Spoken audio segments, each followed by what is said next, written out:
Greetings. Greetings to you all. We have joined us from all parts of the world.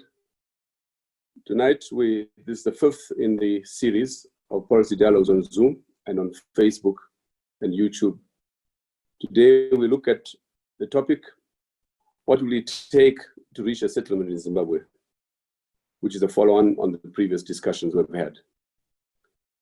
The concept note before you seeks to inform the discussion this evening, although by no means designed to confine the discussion to it. Just to highlight one or 2 points from the concept note. The first, of course, is the reality that Zimbabwe is a securocrat state, a military state, with a nominal head of state who is a hostage to the military, head of state bereft of any social base or legitimacy, and therefore isolated and besieged. Secondly, we want to put the proposition that 31st of July, although purported to have been a failure in terms of the extent to which the state, mobilizing as it did a whole army and police force, that the demonstrations which were planned didn't take place. Nevertheless, 31st of July is a red flag, a warning that Zimbabwe has reached a new and unsustained level altogether. Others might argue that no, on the contrary, there just isn't enough blood on the floor yet to prompt the kind of response nationally, regionally, and internationally. And my question is, how many more should be abducted, tortured, killed? How much more bloodshed should there be in Zimbabwe after 20 years of relentless struggle against a military factor? And thirdly, of course, the 31st July has given birth to Zimbabwean lives matter on the back of Black Lives Matter. Again, an indication, given where it began in the diaspora, the Zimbabwean diaspora, 5 million strong, a diaspora which is sustaining the amount of remittances from the diaspora, Zimbabwean diaspora, is probably equal or more than the national budget. And likewise, as we have discovered in the course of these discussions, the Zimbabwean diaspora is very engaged with home. And to the extent that they began this movement, Zimbabwean Lives Matter, is a fair indication that there can be no solution to the Zimbabwean question without them. I want also to put to the discussion that a lot is happening in Zimbabwe. The amount of civic activities against the government is enormous. Zimbabweans have designed new methods of struggle, and this cannot be ignored. What we're asking here is that there should be the requisite support from the region and the international community in the face of this. Tendai BT, one of our panelists, will of course elaborate on what I'm just saying. But I want to just say that we are also members of the National Convergence Platform, a grouping of civic bodies, churches, human rights organizations, Citizens Manifesto, which came together on the 13th of December, 2019. And they've produced a comprehensive national settlement framework, which is very close to what has been mooted as the proposed National Transition Authority. The five core issues. One, a victim-led process, a Truth and Reconciliation Commission, which will settle the score of Zimbabwe's history of violence, Gukura Hundi, Brambuchina, the violence of 2008 elections, the current violence and abductions. These need to be subjected to a Truth and Reconciliation Commission. Secondly, a broad reform process towards constitutionalism, the return of the military to the barracks, and the rule of law. Thirdly, a new social contract as a basis of an inclusive national economic vision. Fourthly, a broad-based and inclusive national humanitarian and emergency response, particularly to the COVID threat. And fifthly, mobilization of regional, continental, and global support for this struggle that Zimbabweans are engaged in. So this evening, we have brought together people from the national situation, led by Tendai Biti himself, who I'm going to introduce shortly. We have from the US, Todd Moss. Todd Moss previously served as US Deputy Assistant Secretary of State, and his tenure included the period of the Zim elections in 2008. Todd also served on a pre-election assessment mission to Zimbabwe in May 2018. Those who have read Todd Moss on Zimbabwe, is one of the most refreshing, informed, and no doubt, a person we rely on a lot in the US to help us in profiling the Zimbabwe situation. Then I have my brother and contemporary Stephen Chan, professor at SOAS, who wears many hats. But we bring him here as a person who has been engaged with the Zimbabwe situation since 1980 when we first met in Zimbabwe. And he is no doubt an expert on Southern Africa and Zim in particular. And then Tendai Biti, my Mzukuru nephew. Tendai Biti, both as a person and the name, is almost synonymous with the struggle, the second struggle for liberation in Zimbabwe. I want to even argue that he's one almost indispensable to the current situation in which we're involved. Tendai is everywhere. We're together at the courts on Saturday. He's just been to court now. We hope he is everywhere. He's a jewel in our struggle. And we have discussants. We have Mulea Mananyanda from Zambia, a lawyer, a deputy regional director for Amnesty International. I just want to say my condolences. Mulea just lost an aunt to COVID, a very close aunt for that matter, and we're grateful that you're able to make it all the same. And then Tiseke Kasambala from Malawi, an executive at Freedom House. But more significant for me tonight, I discovered that Tiseke is Tandika Mkandawire's niece. And we know that a few months ago we were mourning Tandika. So it is not the reason why we brought you here, Tiseke.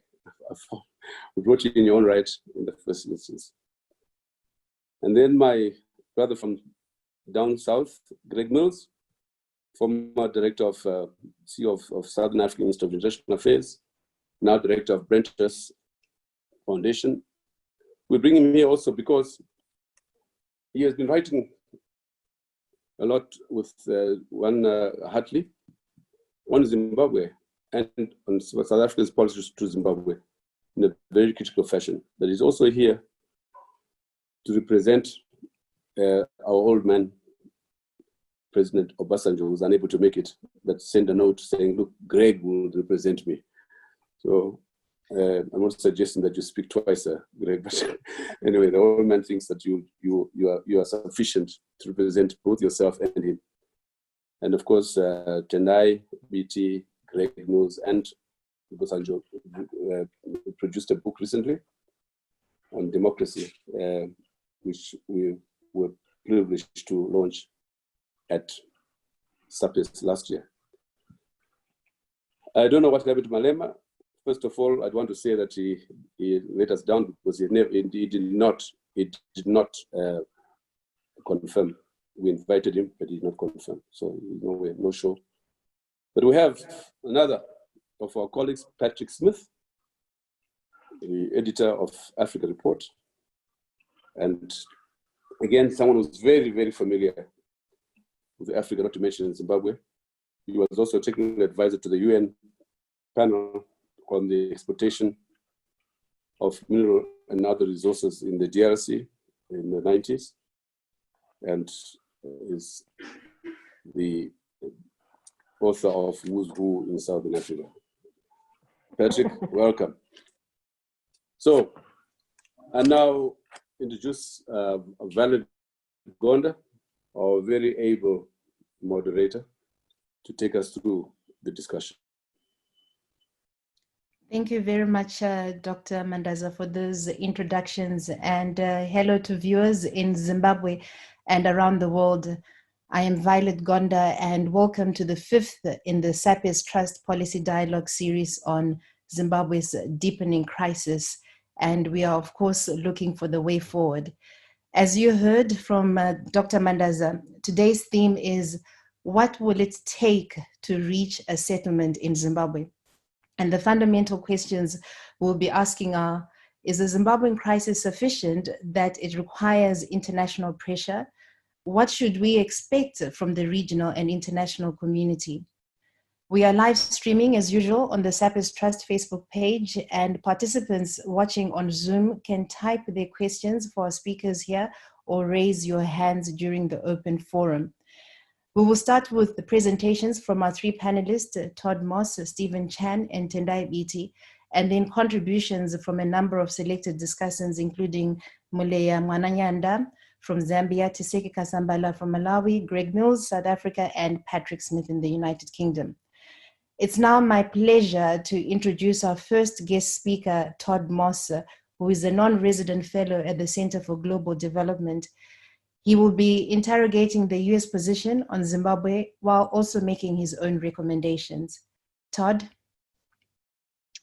Great, well, thank you, Violet, and thank you, Ibo, for that very generous introduction. I'm honored to be joined by such illustrious colleagues. And I want to thank also Sapes Trust. I started my career in Zimbabwe 30 years ago as a student in Harare, studying Shona at Ranch House College and learning about Zimbabwe's politics and history. And I visited Sapes Trust many times for my research on South African destabilization in the region. And I'm grateful for the chance to talk with everyone who's logged in today. So look, this is a big question. What will it take to reach a settlement in Zimbabwe?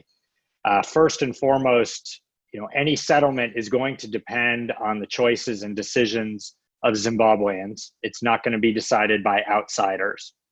But I do think I can contribute to this discussion by sharing the perspective of the United States. And the US matters because it has long been a friend and partner of the Zimbabwean people. The US is the largest provider of humanitarian assistance to the country, and the US is a member of the Paris Club of Creditors and a shareholder of the international financial institutions with whom Zimbabwe is in billions of dollars in deep arrears. And any genuine recovery in Zimbabwe will require debt forgiveness and new loans. Any debt forgiveness or new loans will therefore require US agreement, and thus any reform process that's supposed to undergird new lending will have to be convincing to the United States. So if that sounds a little grim, let me start with some good news. The first piece of good news is that the US policy on Zimbabwe has been very clear and very consistent for the past 2 decades. The Zimbabwe Democracy and Recovery Act, called ZEDERA, passed way back in 2001, and it was just updated in 2018. Everyone can read it. Google will help you find it. It's only 4 pages long, and it's very clear. It says that US support for Zimbabwe is contingent on good governance and a return to the rule of law.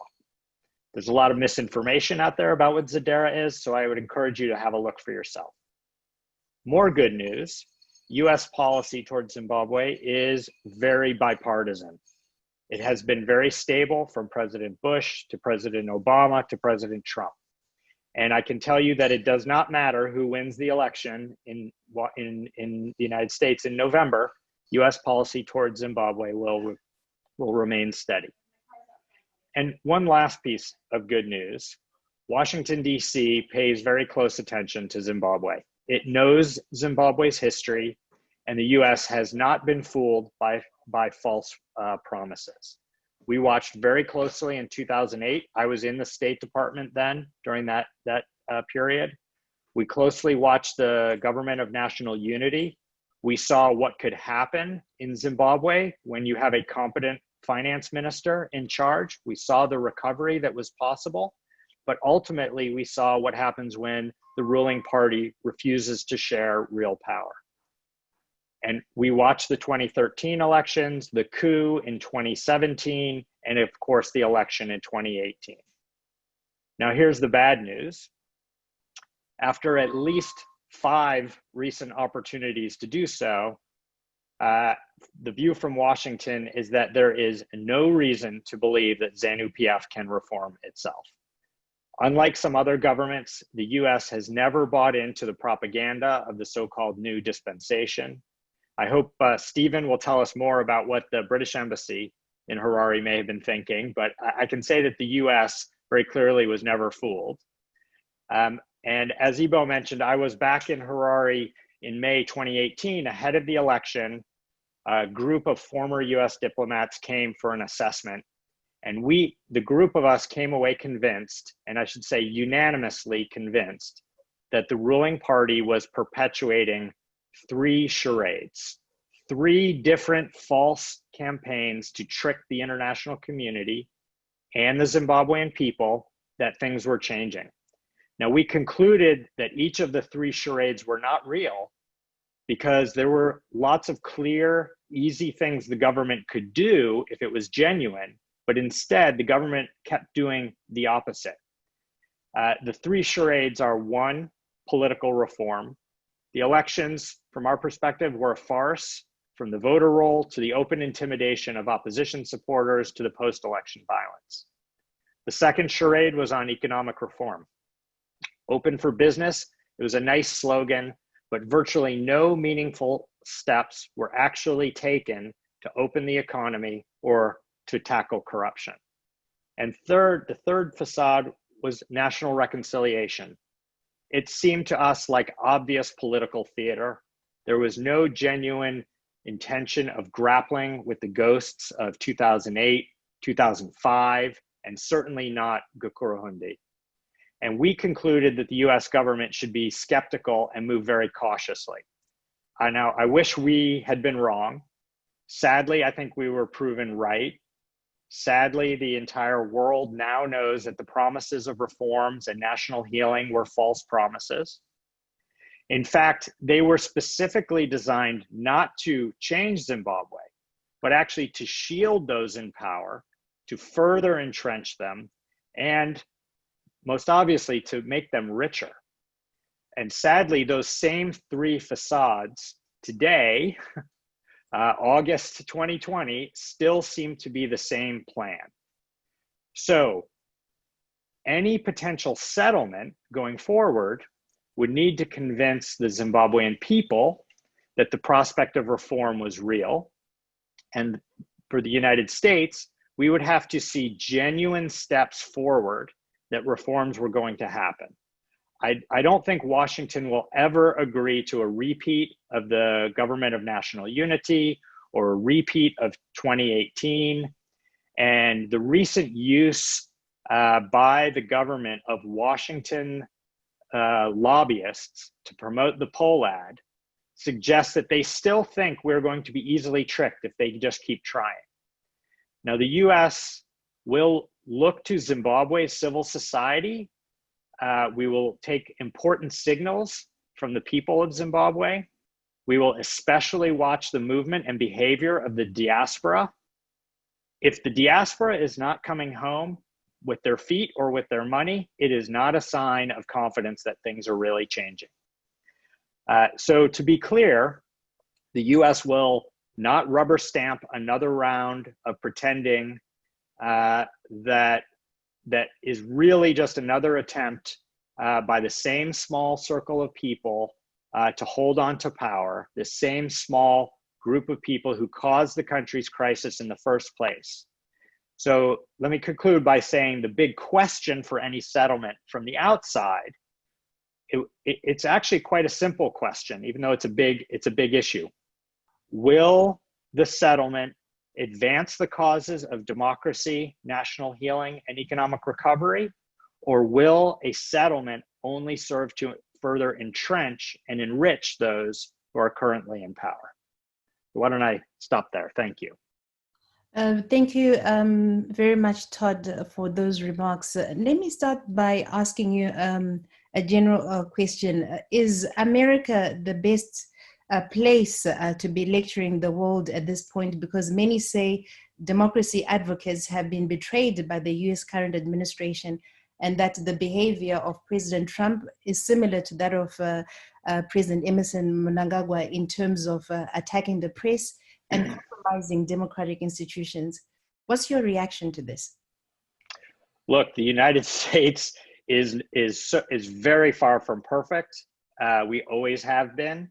And I think that we try as hard as we can to be honest about our shortcomings. I think the public outcry over the George Floyd killing and the subsequent Black Lives Matter movement has really, this is going to fundamentally change the United States.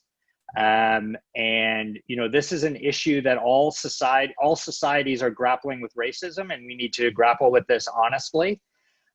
Yes, I do think that the rhetoric and the actions of the Trump administration have undermined our standing on human rights and democracy around the world, including in Zimbabwe.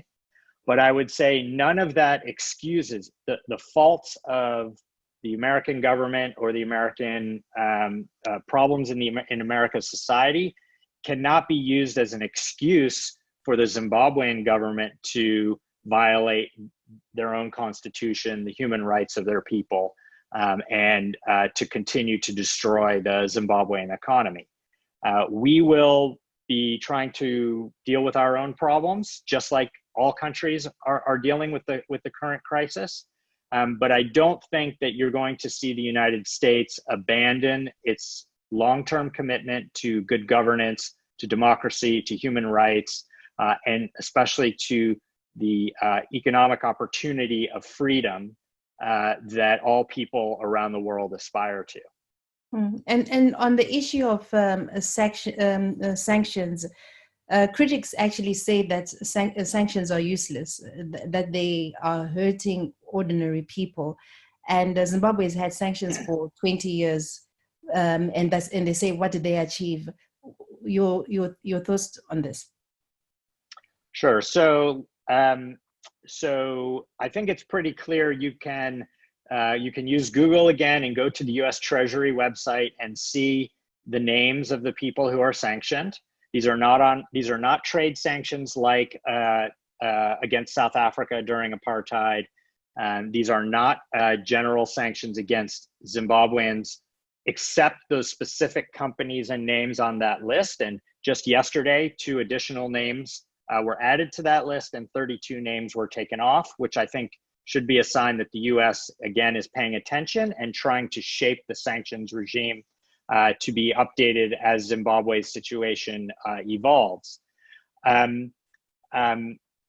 But I also think that the issue of whether sanctions have been helpful or not to Zimbabwe's trajectory, as you suggest, we've had sanctions in place for 20 years, and Zimbabwe's situation has mostly gotten worse over those 20 years. Sanctions are a relatively blunt tool. I think at this stage, the policy question for us now is not, it's not, can we go back to 2001 and do something differently? I think we all wish we could do that. The question for policymakers in 2020 is, and this comes back to my final question, will lifting sanctions in 2020, will that advance the causes of democracy, national healing, and economic recovery, or will that benefit those that are currently entrenched in power and enriching themselves? My personal view, and this is a policy decision, I'm not in government now, my personal view is that if the US lifted all sanctions right now and relieved that pressure, that would be a tremendous propaganda victory for the current regime. And it would be interpreted by many as a signal that the US no longer cared about democracy and human rights, and that is quite simply not true. One last thing I'll just note is if you read the language on the last couple of sanctions additions, including the action that was taken yesterday, you'll notice that there's a very strong new emphasis on corruption. And the US is definitely taking a much sharper lens on looking to see which public officials and their allies are stealing money from the Zimbabwean people and using that to justify additional sanctions, because that's where we can use the tools of the global banks to try to limit their ability to steal money from ordinary people. Okay, last question for you before I move to Professor Stephen Chan. You mentioned that the US is unlikely to support another GNU, if I heard you correctly. But what about the positions that have been outlined by Dr. Ibo Mandaza in his opening remarks about the NCP? What do you think the US government will support an initiative like that? So look, I think that the answer is going to be that the US would assess the options when they see them. The US is not going to dictate the terms of a settlement to the Zimbabwean people. That will be up to Zimbabweans to negotiate. But the US will take an independent view about whether this is a genuine transition, this is a genuine opportunity to get Zimbabwe back on track. I think the starting point is going to be deep skepticism because of the previous periods. We would want to be convinced that this process was going to lead to all of the positive outcomes we want to see, and not, as the GNU was ultimately, just another mechanism for a small cabal of ZANU-PF to cling to power and to get richer. So that is the trick, and I'd say my colleagues in government will definitely want to hear from civil society, from the different opposition parties, and from the diaspora. If those groups all believe that it's for real, and we're seeing concrete steps, not just words and promises and billboards, but actual concrete steps, I am very confident that the US would get behind and support that. But before billions of dollars are wiped off of the books and billions more put into the Zimbabwean economy, we're going to need a much higher degree of confidence that those dollars will be for good and not be for deepening the crisis. We'll certainly come back to you later, but and I can see there are quite a few responses in our Zoom chat. So we'll come back and ask you some of those questions later. But let me turn to Professor Stephen Chan, who is a professor of world politics at SOAS University here in London. He's going to start with his presentation on UK policy on Zimbabwe. Professor Chan?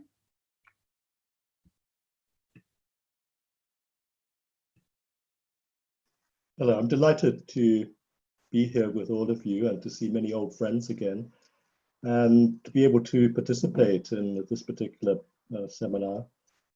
I think that what we've got in the United States is a very, very difficult, in the United Kingdom is a very difficult situation.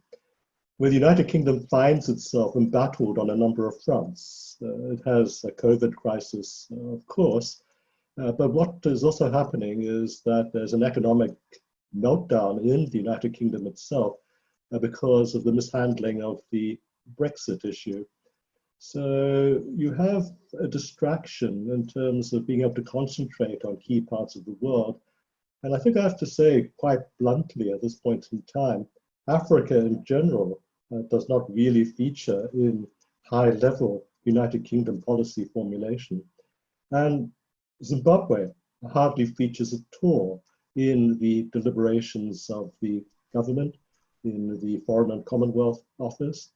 And in fact, Africa in general, as far as the Foreign and Commonwealth Office is concerned, has been to a certain extent downgraded. There's been a huge rotation of ministers. These are junior ministers responsible for Africa.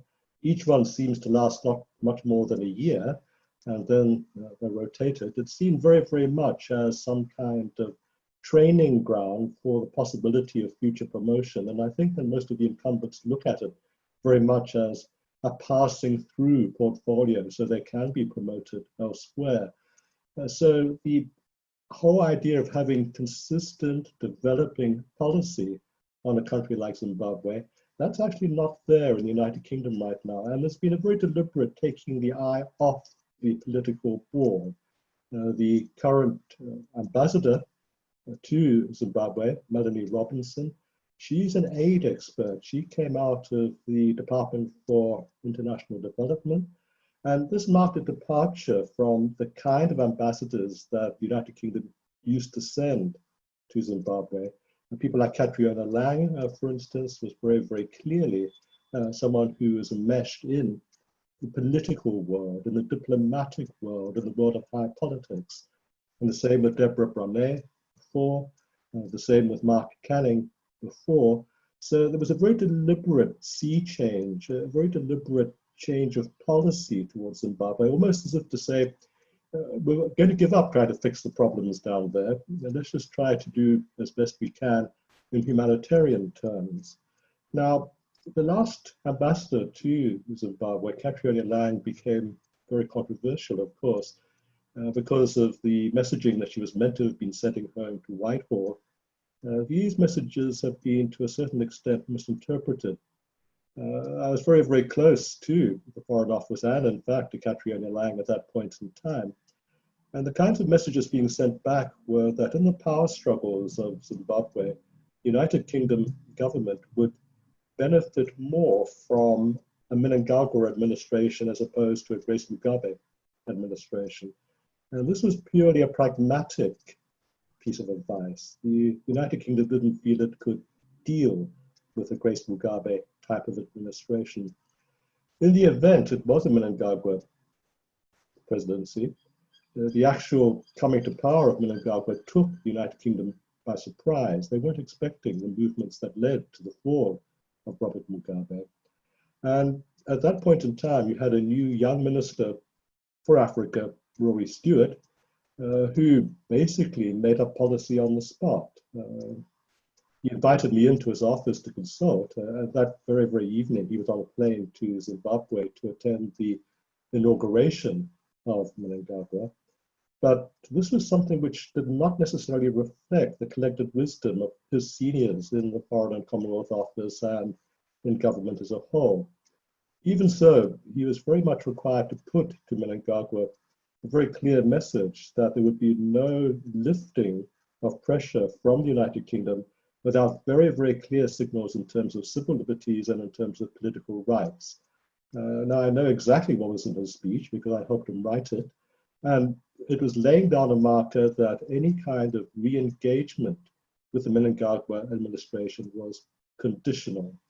And those two conditions were, let me reiterate this, to do with civil liberties and to do with political rights. Now, insofar as the United Kingdom pays any attention to Africa and to Zimbabwe in the middle of its current crises, then it's very, very much looking at two things.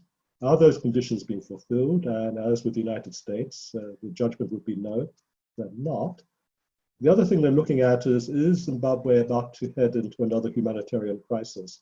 particularly in terms of healthcare, and particularly in terms of malnutrition, needing to rely on food relief from the international community once again. This is where Melanie Robinson, the ambassador, is very, very well placed precisely to advise the government as to what kind of humanitarian relief the United Kingdom can provide. Insofar as there's any foreign aid budget left in the United Kingdom, I think that there'll be a very deep anxiety to try to do something to help the Zimbabwean people. The other thing I should mention from the point of view of the United Kingdom is, of course, the very, very large Zimbabwean diaspora. It waxes and wanes in terms of its size, but of course it's been huge from time to time. And there are Zimbabwean hotspots, as it were. There are towns and suburbs which are like little Harare. You hear Shona being spoken on the streets. And they're phenomenally well organized. And they're very well organized in terms also of their political views. There used to be a very strong ZANU-PF presence among the diaspora. That's faded quite noticeably. This is not to say that there's a greater sympathy or a greater degree of support for the MDC, but there certainly has been a huge attrition of support and tolerance of what's happening back home in terms of the ZANU-PF government. And this is where I think that Dr. Mandaza was perfectly correct in his introductory remarks in emphasizing that we should watch for the Zimbabwean Lives Matter movement, which has begun and which has in a very short time begun to attract a huge following in the United Kingdom, but also in the United States. What I find quite interesting, particularly in the United States with Zimbabwean Lives Matter, is the number of Black American celebrities that have now been drawn to support Zimbabwean Lives Matter. Once ZANU-PF starts losing the international Black youth vote, as it were, this is going to have a huge effect because these are important voters for any kind of government seeking election or re-election. They're going to have policies that say we're not going to lift sanctions, for instance. And they're going to have policies that basically say that civil liberties, lives matter. Suppression, repression, killing in the streets are precisely those things that will be alerted to governments from young people, young Black people in Europe and in America, that there can be no toleration for these kinds of policies from President Mnangagwa. So it's a new form of civil society. I'm not sure if this has really sunk in deeply as yet in terms of MDC thinking, because I've yet actually to see a coordinated, deeply thought out, multi-platform, electronic effort to capture international civil society. But that really is the future. With the reduction in terms of physical space because of troops on the streets, police on the streets, beatings, killings, abductions, that kind of thing, the new sphere of activism is very, very much online. And that's going to grow and grow and grow and shape international public opinion. It might not change the government in Zimbabwe, but what it means increasingly, and I'm actually going to make this into a very firm prediction, this mantra of Zimbabwe being open for business. This is rhetoric, of course, as we've been discussing, but it will be rhetoric that will sound more and more hollow. In the face of the success of electronic campaigns like Zimbabwean Lives Matter, no self-respecting corporation of any kind of monetary value is going to invest in Zimbabwe.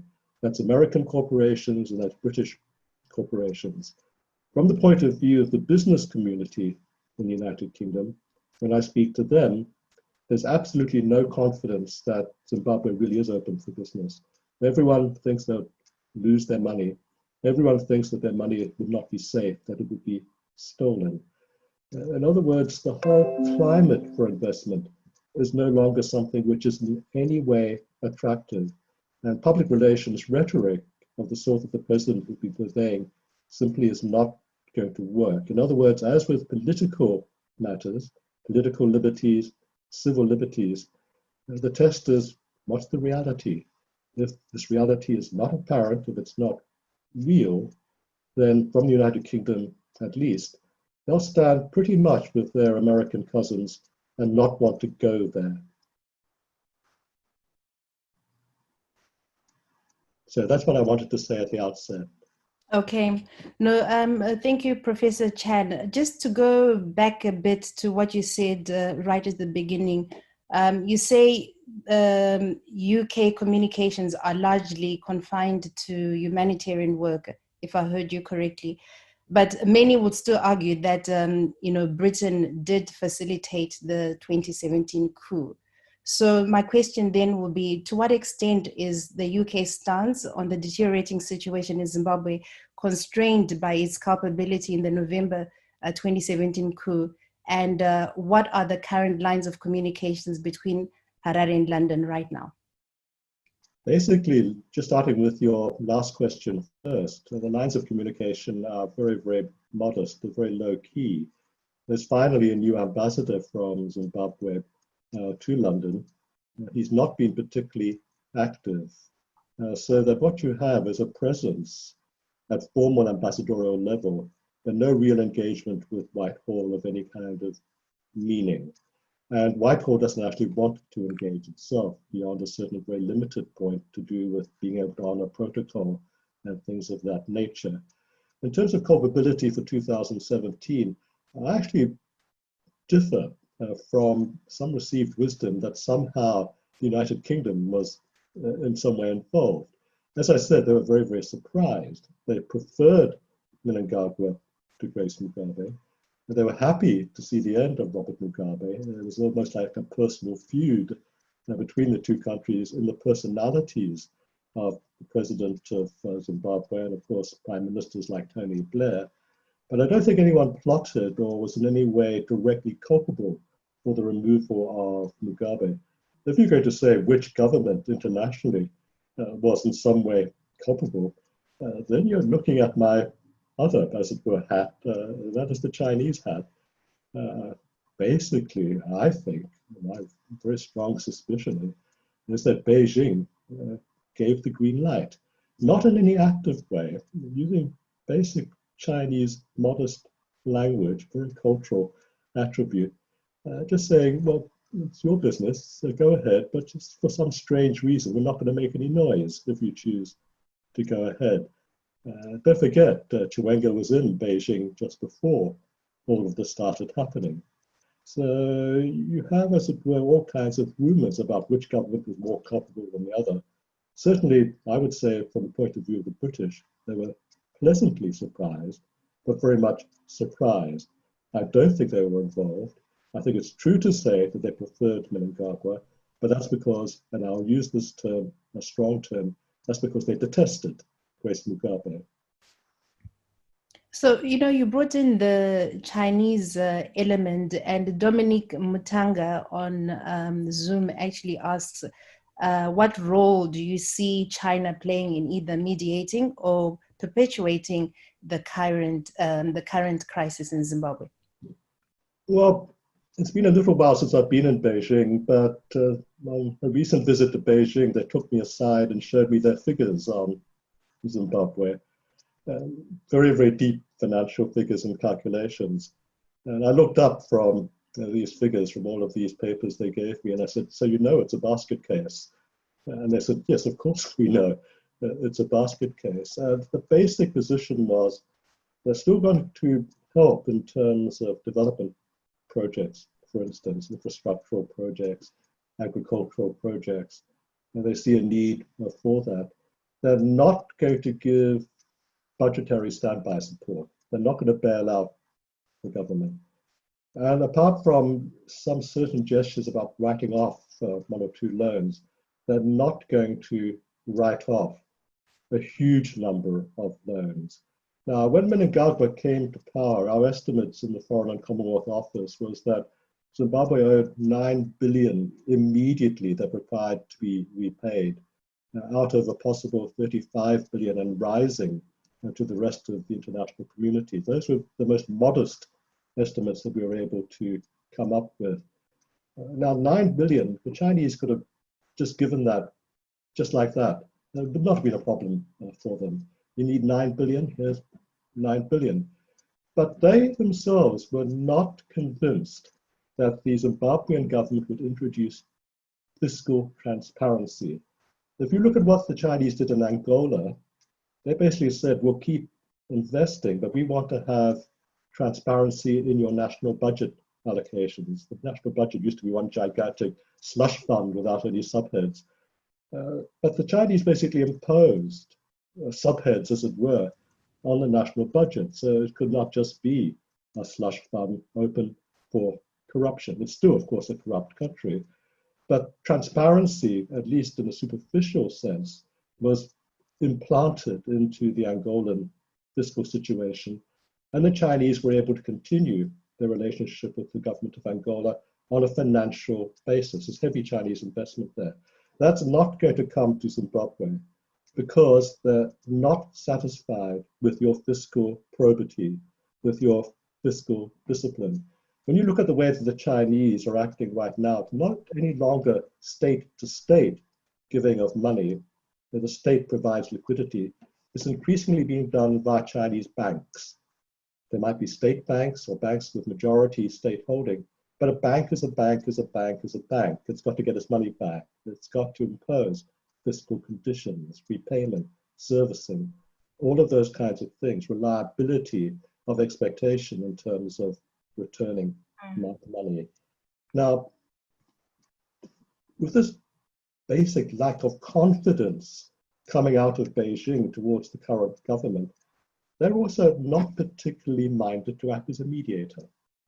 Let someone else do that. We've put so much into this country right from the very beginning. We helped ZANU-PF with the liberation struggle. We trained their soldiers. We equipped the Zanra army. We've stood by them all of these years. We're not removing our support, but we're not increasing it. And we're not going to get our hands any deeper into the Zimbabwean mud. Now, they'll never say it like that, but I'm willing to bet my hat, or bet Tendai's hat, if I could steal it from him at some point in time. He always wears very nice trilbies, that the Chinese, behind closed doors, think along those lines. We'll hear from Tendai just now. Last question for you, and it's a WhatsApp message, and it goes with the last sentiments that you talked about in terms of mediation. Who could be the right person or country to do this? So the question is: UK has had an important role in Lancaster. What about now? What about bringing the political parties to the table?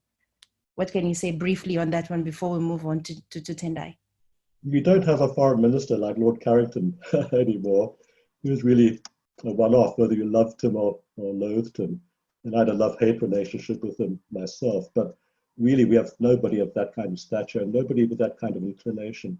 If you're looking for international intervention, then someone like a special representative of the United Nations Secretary General, that could be something to aim for. But I would not be in total favor of that. A special envoy, a special representative of the chair of the African Union would signal that Africa was trying to deal with its own problems, trying to deal with its own members. Or maybe a past president or chairman of the African Union. Somebody like Jean Ping, for instance, from Gabon, whom I regarded very, very highly, and not just because he was half Chinese, but someone of that kind of stature, someone who would come in and be able to talk a language that was understandable to both of the main sides. But I don't think that even if you found a mediating figure, that the two major parties are at this stage interested in mediation. They're playing a game of attrition against each other at this moment in time. Okay. No, thank you, Professor Stephen Chan. Now, let me move on to Tendai Biti, who's the MDC Vice President. Tendai, can you give us your position from the opposition point of view? Well, thank you very much, and good evening to the viewers and listeners, and my good friends, Todd and Greg. I think the question demands certain critical answers. And the first question is ZANU-PF ready to talk? And what is ZANU-PF? Who is ZANU-PF? Are there incentives for ZANU-PF to talk. What are the drivers of any dialogue? Has Zimbabwe and the two main parties, the MDC Alliance and ZANU-PF, have we reached a mutually self-hating status quo, which leaves the parties with no choice but to dialogue and talk, which is what we did in 2007 and in 2008 when President Mugabe was still around and President Tsvangirai was still around. This time around, I don't think that ZANU-PF is ready to talk. I think that the biggest challenge and the elephant in the living room is the complete takeover of the Zimbabwean state by the military, the rise of the securocratic state, which since November 2017, we have seen this massive authoritarian consolidation.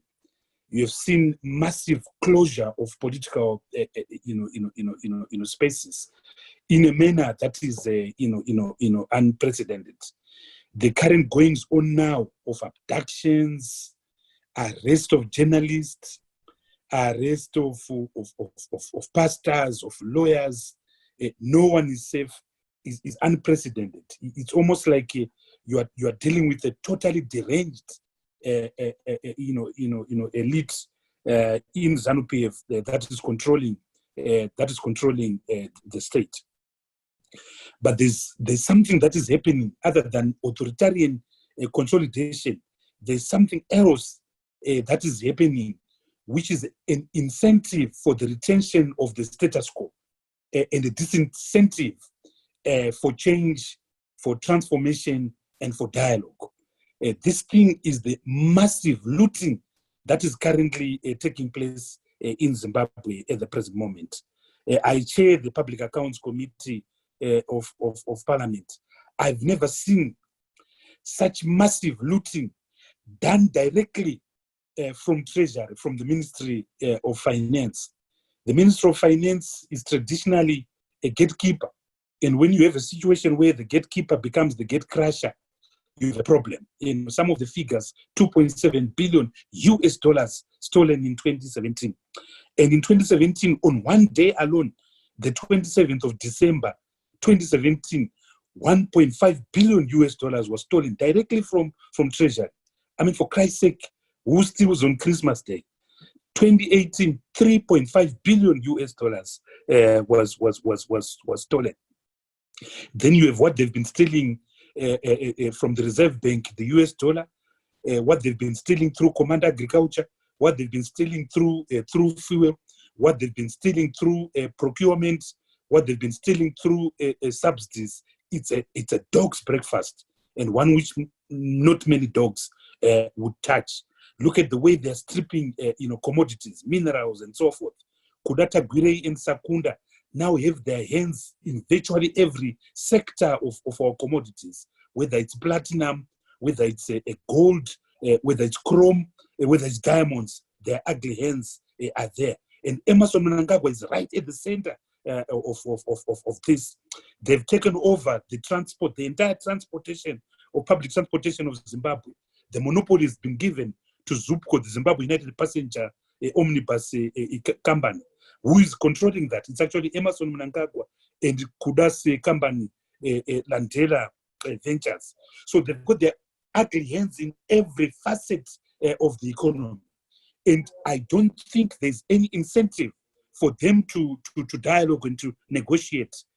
As Michelle Wong wrote in relation to Kenya, it's their time to eat. And when they're eating, I don't think they would want to depart from the political scene. A third disincentive for departure is the elite rupture inside ZANU-PF itself. So apart from the state being an arena of accumulation, it's also an arena for safety. As long as you are president, you can control the armed section of the state for your own security. No one is going to come to your door to prosecute you. So holding on to power, fragile and slippery as it is, it becomes a source of personal security, family security, tribal, security. So, in my respectful submission, the drivers of change in Zimbabwe, which I'll talk about, are at the present moment outweighed by the regime retention agenda, or more appropriately, the regime survival agenda, and that doesn't bode well for Zimbabwe. What are the drivers for change, and how do we make the drivers for change, for transformation, for dialogue? How do we make them outweigh the regime survival or regime change agenda? How do we get to a stage where we can actually dialogue? The drivers for change are, number one, the complete economic mismanagement by this regime. Look at the total mismanagement of monetary policy and the foreign exchange regime. They introduced the auction rate a few weeks ago, but the auction rate itself is increasing exponentially, simply because you can't control a product that you don't have, and we're not producing. There's no productivity. So yesterday's auction rate, it was 1:8. The black market rate is 1:105. In a few weeks' time, the auction rate will be on 1:105, and the paro rate will keep on growing faster than the auction rate. The source of all Zimbabwe's economic stability is, of course, lack of fiscal discipline and lack of fiscal consolidation. While nominally they appear to have surpluses, the deficit is being monetized and hidden through the Reserve Bank, which has started printing money and is increasing a broad money supply.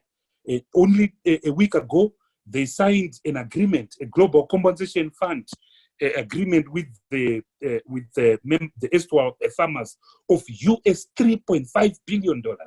That has not been brought to Parliament.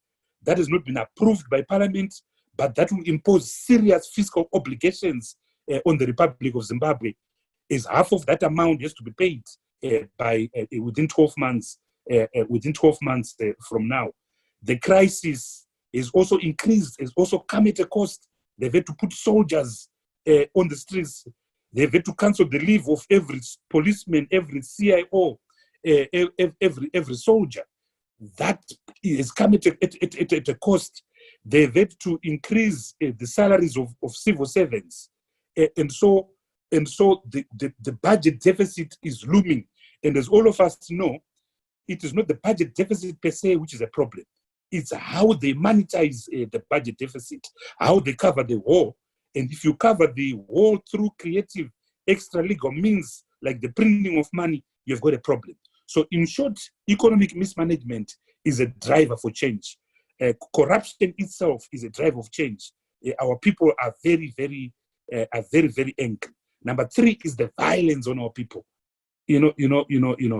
Recently, we had those three girls, Netai Marova, Joanna Mamombe, Cecilia Chimpiri. Those girls were sexually, abused. With young Mucheiwa in Bulawayo, again, viciously assaulted and sexually abused. We've got journalists that are in hiding. We've got complete capture of state institutions. I'm a practicing lawyer. Going to court is a nightmare because the formalities, because appearing in court is just a formality. You know the outcome, and it's brazen, and they don't care. So in my submission, there is an obligation on the citizen, including the MDC Alliance, of keeping on pressure against the regime is permitted in terms of Section 59 of the Constitution of Zimbabwe, with all the attendant risks, with all the attendant dangers. So 31 July was fantastic. Some will argue that it flopped. I would submit that it didn't, because the state was stretched the stretch was exposed, and they failed to meet the test. You also have impending constitutional amendments. Emerson is amending the constitution to consolidate his own hold on power and to recreate an imperial, president. So the constitutional project is another one that is creating an incentive for change, because the citizen is very unhappy with the constitutional, amendments. So there's an obligation on the citizen to keep on pumping the pressure. There's an obligation on the MDC Alliance to actually provide the requisite leadership. But most importantly, there's an obligation on every Zimbabwean of understanding that he or she has an obligation to act. The next critical issue is that even if we put pressure, there has to be external agency on the Zimbabwean crisis. There has to be external a referee. So it is going to be very critical for the region to act. It is going to be very critical for Cyril Ramaphosa to act. And I think it's disappointing at the present moment that we haven't seen the leadership that we expect of Cyril Ramaphosa. We haven't seen SADC behaving and acting in the same way that other regional bodies, in particular the West African regional body, has been acting. And so SADC itself has become a hotspot of nasty characters. Take John Pombe Magufuli in Tanzania. Take Edgar Chagwa Lungu in Zambia. Take Filipe Nyusi in Mozambique, and our very own Emerson Dambudzo Mnangagwa. So there is an obligation on SADC. There is an obligation on international law to provide not just a deterrence to the kind of fascist madness that is taking place in Zimbabwe, but also the kind of incentives that are necessary to ensure that there is order in Zimbabwe, there is stability. And my hope is that with the world paying attention closely on Zimbabwe as it is at the present moment, that the UN, and in particular the UN Security Council, may take notice. So my submission is that the primary obligation of obtaining the change we need lies on Zimbabwe. But Zimbabweans alone, without the agency and external refereeing of the regional community, it won't be enough. In 2007, 2008, we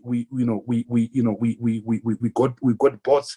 So a national transitional mechanism is something that we support, but it must be based on the agenda of reform, on the agenda of transformation. And we must avoid the mistakes we made in 2007, 2008, when we created the government of national unity by focusing and creating an agreement that was essentially a peace agreement, a peace truce to stop the violence and the killings of 2008. This time around, we are wiser. We have learned from our mistake. We must actually craft an agreement that focuses on real reform. And real reform must start with how do we deal with the security question in Zimbabwe? How do we ensure that the military go back to the barrack? How do we ensure that the military comply with Section 205 of the Constitution and respect an elected civilian order? Secondly, how do we deal with the scourge of state capture?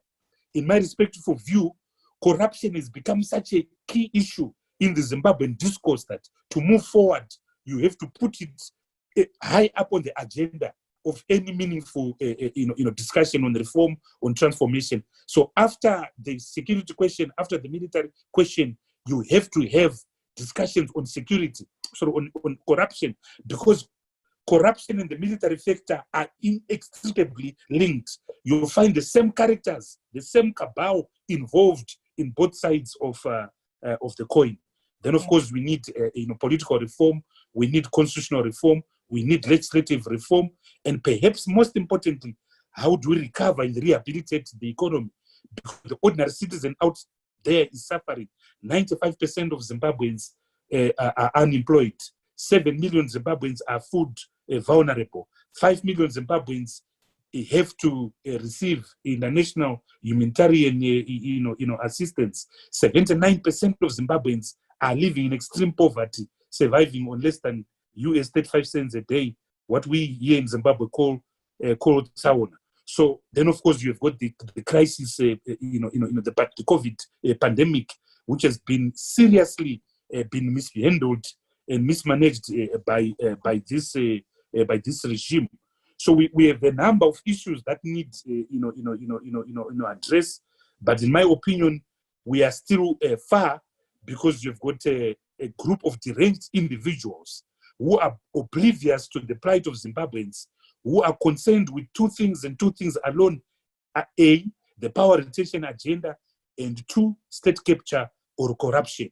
And the head boy of that group is Emmerson Mnangagwa. I'll stop here for now. Thank you very much. You've touched on quite a few issues, and I can see that the chat room is quite busy. There are quite a lot of questions from people. So I'll ask some. The first one is from T. Lolo, who says, military has always been an extension of ZANU-PF, and I would actually want to also add a question to his observation, saying that so what do you propose to do in terms of bringing the military to the table? Do you think the military should be brought to the table, since there is such a significant player in this all, in this saga? Well, I think it's a dangerous precedent to actually bring the military on the table. I think it's a dangerous precedent. It's an unconstitutional precedent, and I think it must be avoided. But there must be dialogue. There must be dialogue that takes care of military concerns and the military and the military issues. In 2008, in April 2008, after the MDC had won that election, and Morgan Tsvangirai had beaten President Robert Mugabe, the military sent envoys to talk to Morgan Tsvangirai.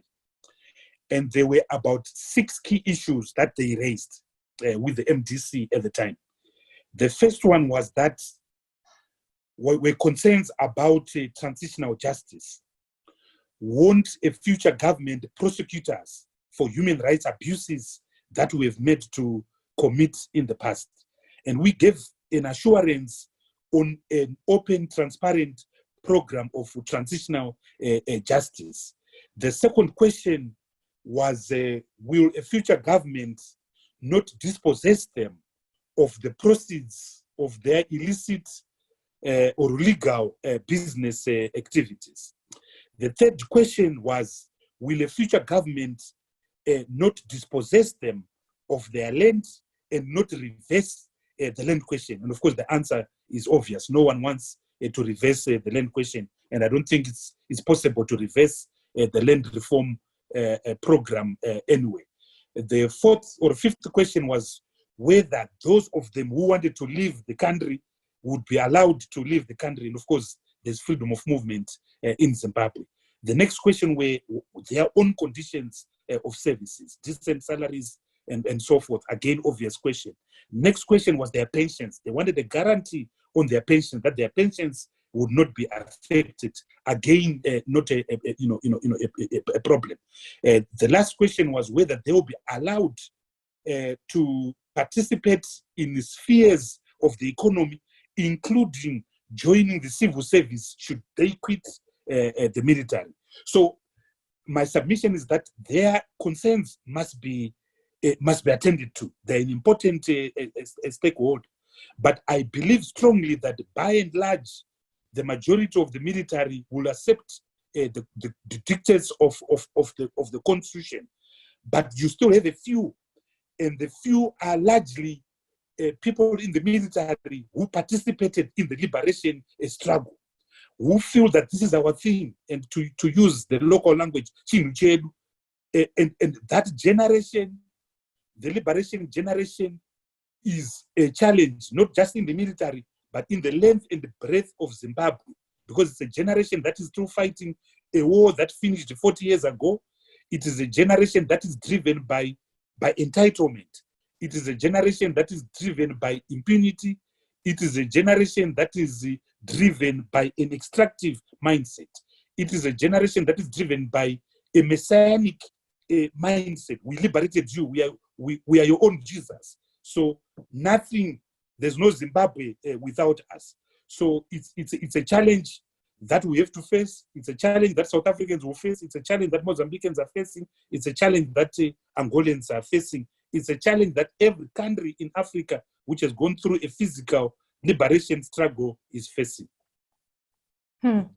And, there are sentiments, especially on social media platforms, saying that Nelson Chamisa has made himself a passenger in this process, and that the main opposition party has largely been silent. And if I can read, some of the sentiments even on this Zoom platform, there's Nokia says, it paints a picture which does not put the NDC alliance at the center, opting instead to place emphasis on the people. But what position does he imagine for the opposition in galvanizing people in the face of ZANU-PF's onslaught? What can you say about this? Yeah, firstly, I think the attacks on President Chamisa are unfair. He just lost his mother, and we all know what it means, what mothers mean to us. He also just lost his uncle, a week ago. So I think that let's respect him and allow him to mourn his dearly beloved, mother who sacrificed a lot for him to go to school. The issue of, again, there's also a very unfair attack on the role of the MTC. One of the ironies, Violet, is that if you look at the one simple organization which is taking the brunt of the insanity of Emmerson Mnangagwa, it's actually the MDC alliance.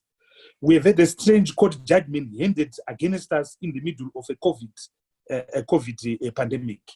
We've had our head office taken over by the military in the middle of the night. We have had our members disproportionately. If you look at everyone who has been abducted, tortured, raped, it's disproportionate by far, by far. They are members of the MDC. On Friday, Saturday, we're in court.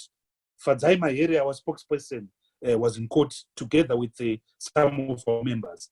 Our Secretary General is in court. I'm in court. Literally everyone is in court. Our youth leaders, each one of them right now is either in hiding or in prison or out on bail. Kurawone, for instance, in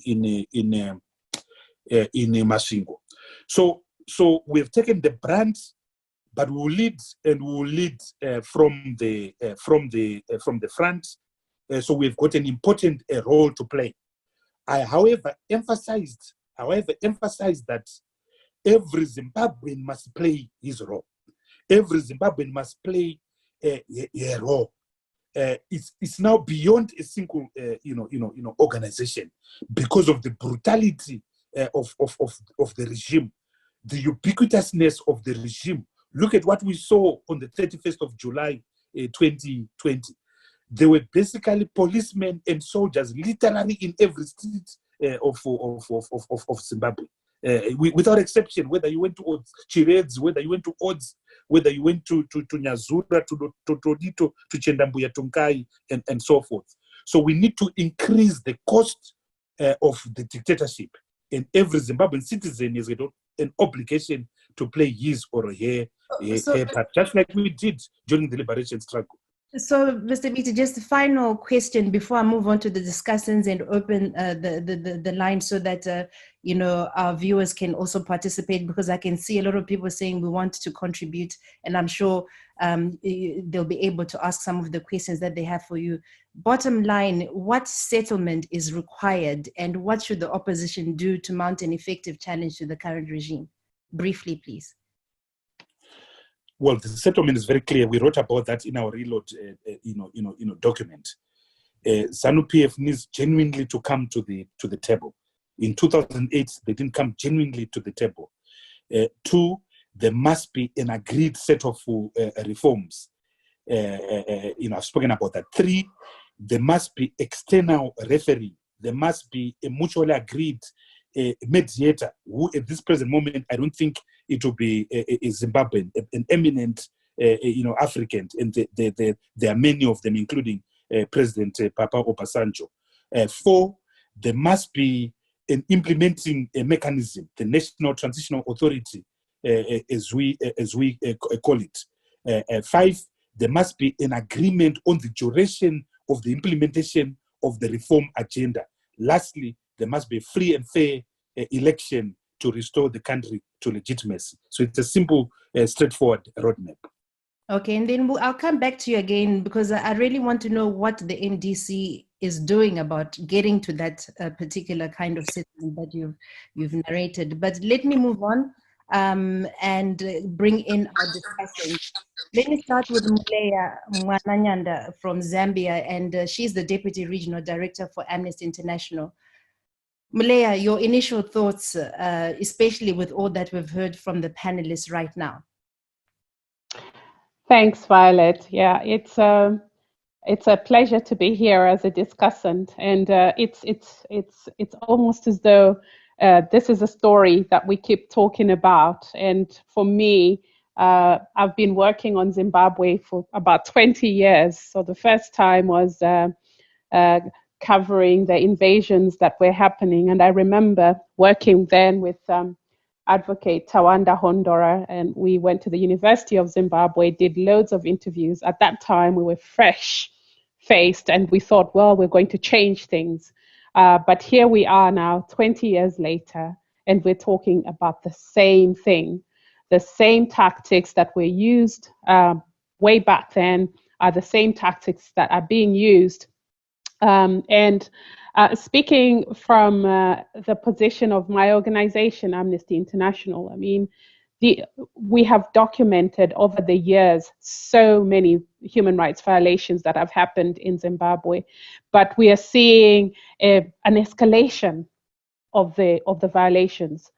And it's true that the previous speakers have spoken about Zimbabwe being open for business. Last year actually, we released a report, open for business, but closed for human rights, because we have seen the authorities come through to talk about the country being open for business, but during his tenure as president, Emmerson Mnangagwa has presided over a systematic and brutal crackdown on human rights, including the violent suppression of protests, a witch hunt against anyone who was dared to challenge his government. There's also a very unprecedented level of abductions and torture that we've seen of dissidents or perceived dissidents. And as Tendai was talking, there are a number of people that are still in hiding right now following the 31st July protests. So it's almost as though this is a government that is so recalcitrant. And listening to President Mnangagwa a couple of days ago saying that we will flush them out, the dissidents or even the perceived dissidents, because you don't even have to be a dissident. Sometimes it's enough for you to be perceived to be opposing the government.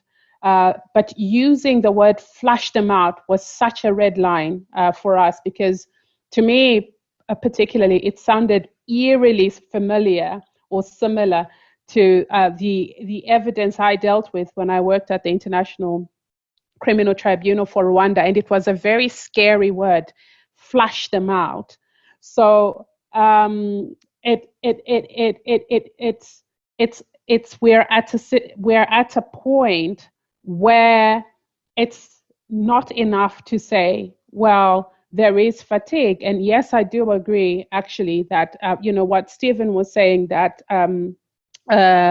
Zimbabwe is not featuring very highly in high-level policy formulation of the UK. It's not just the UK. I think we've seen that happening with governments generally across the world that were previously engaged with Zimbabwe not engaging on Zimbabwe. But it's important that that changes, and I do think that there is a possibility for it to change. Corruption has been talked about by Todd. I think he spoke about that. Tendai has talked about corruption. Corruption is an important factor because corrupt politicians use jurisdictions that are prone to secrecy, for example, to launder funds, and Zimbabwe is not immune to that. We've seen various reports that have spoken about illicit financial flows that have contributed to the collapsed economy that Zimbabwe is in now. So it's just a toxic mix of a lot of things. The triple burden of inequality, poverty, unemployment, all of that is mixed with the securocratic state that Tendai was talking about. And it's important that all of these issues are brought to the table. How is the last point I really want to make is how change is going to happen. So we all know in 2018, 2 years ago, Tendai, Dr. Ibo, we were sitting in the same meeting at the South African Institute for International Affairs, discussing the question about the impending elections that were coming through. And I do remember at the time, Ambassador Catriona literally refusing to look at to engage with the discussion around human rights and how that would play into a better Zimbabwe, because she was so convinced that we needed this change and that Emerson Mnangagwa would be the guy to bring about this change. We were very steadfast in saying that we really wanted to see a change in the authorities' approach to human rights. So how will change happen? Yes, I do agree when Todd says that change is going to come from Zimbabweans themselves. But I also strongly agree with what Tendai said about Zimbabweans in Zimbabwe not being enough for the change that is required. We would like to have international solidarity, which is going to be a really critical factor in change in Zimbabwe. So a well-organized diaspora, Zimbabwean diaspora, but beyond the diaspora, ordinary people. So again, it can't be left to organs that have clearly failed to address some of these questions. The African Union has been seized with these matters on Zimbabwe. A number of times, the African Union has not addressed matters that are brought before it on Zimbabwe. Again, I recall my time working, interfacing with the African Union, and Zimbabwe would block any discussion on Zimbabwe. It would just not be tabled as a discussion.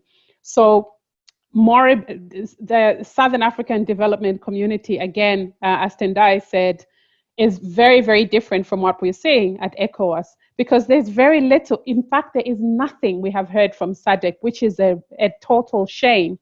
But it is so important for President Ramaphosa, who is the current chair of the African Union, to really engage, not only because he's the chair of the African Union, but South Africa is the powerhouse here in this region. And therefore, we would expect that he would engage. And so how will that happen?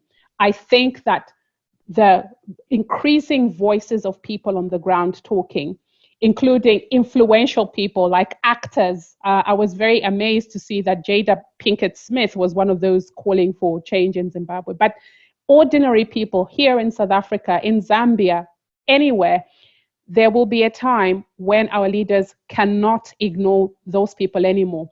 And I say this with conviction, because if people rise, which is why they're scared, which is why they're repressed, if a whole lot of people rise and call on them to do something, then something is going to have to give. And so mediation, yes, mediation will happen, but how will that happen? It will be increased and sustained campaigns from ordinary people internationally, applying the necessary pressure that is allowed, because international solidarity, I'm seeing this as a way of changing the trajectory of the downward trajectory we see now in Zimbabwe. So I think I'll end there for now. Thanks, Malaya. Just a couple of questions. What kind of intervention can we realistically expect from a pressure group like Amnesty International? And also, I would like to read a comment that's similar to what I'm asking from Mr. Mureriwa, who says, what's Mulaya's take on recent statements by Nick Mangwana in a media release today where he rubbished human rights abuses? Why can't President Mnangagwa be dragged to the International Criminal Court, for example, with all the documented evidence that Amnesty International has, for example? What can you say about this? Thanks. Yes. So, so pressure groups like Amnesty, I think we've been very consistent as Amnesty. I'm sure that the participants here and those that have been following what Amnesty has been doing will agree with me that we've been quite consistent in calling for respect, protection, and fulfillment of human rights in Zimbabwe. We are going to continue to do that. But Amnesty International is just one organization. Yes, it is a global organization. We have however many millions of supporters and members that campaign on various issues, including the Zimbabwe question. But it's not enough for Amnesty International alone. It means that there have to be many more groups, and there are a lot more groups, including here in the region, in Zimbabwe itself.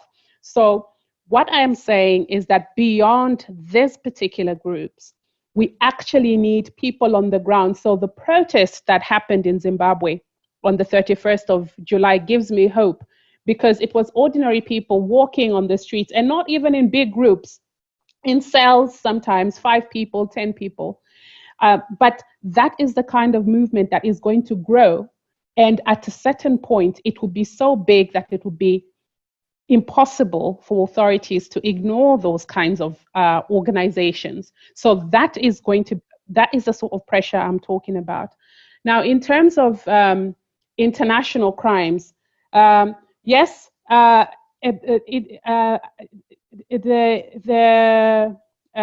International Criminal Tribunal is the ICC is there to prosecute international crimes. I think that they have to be seized with those matters.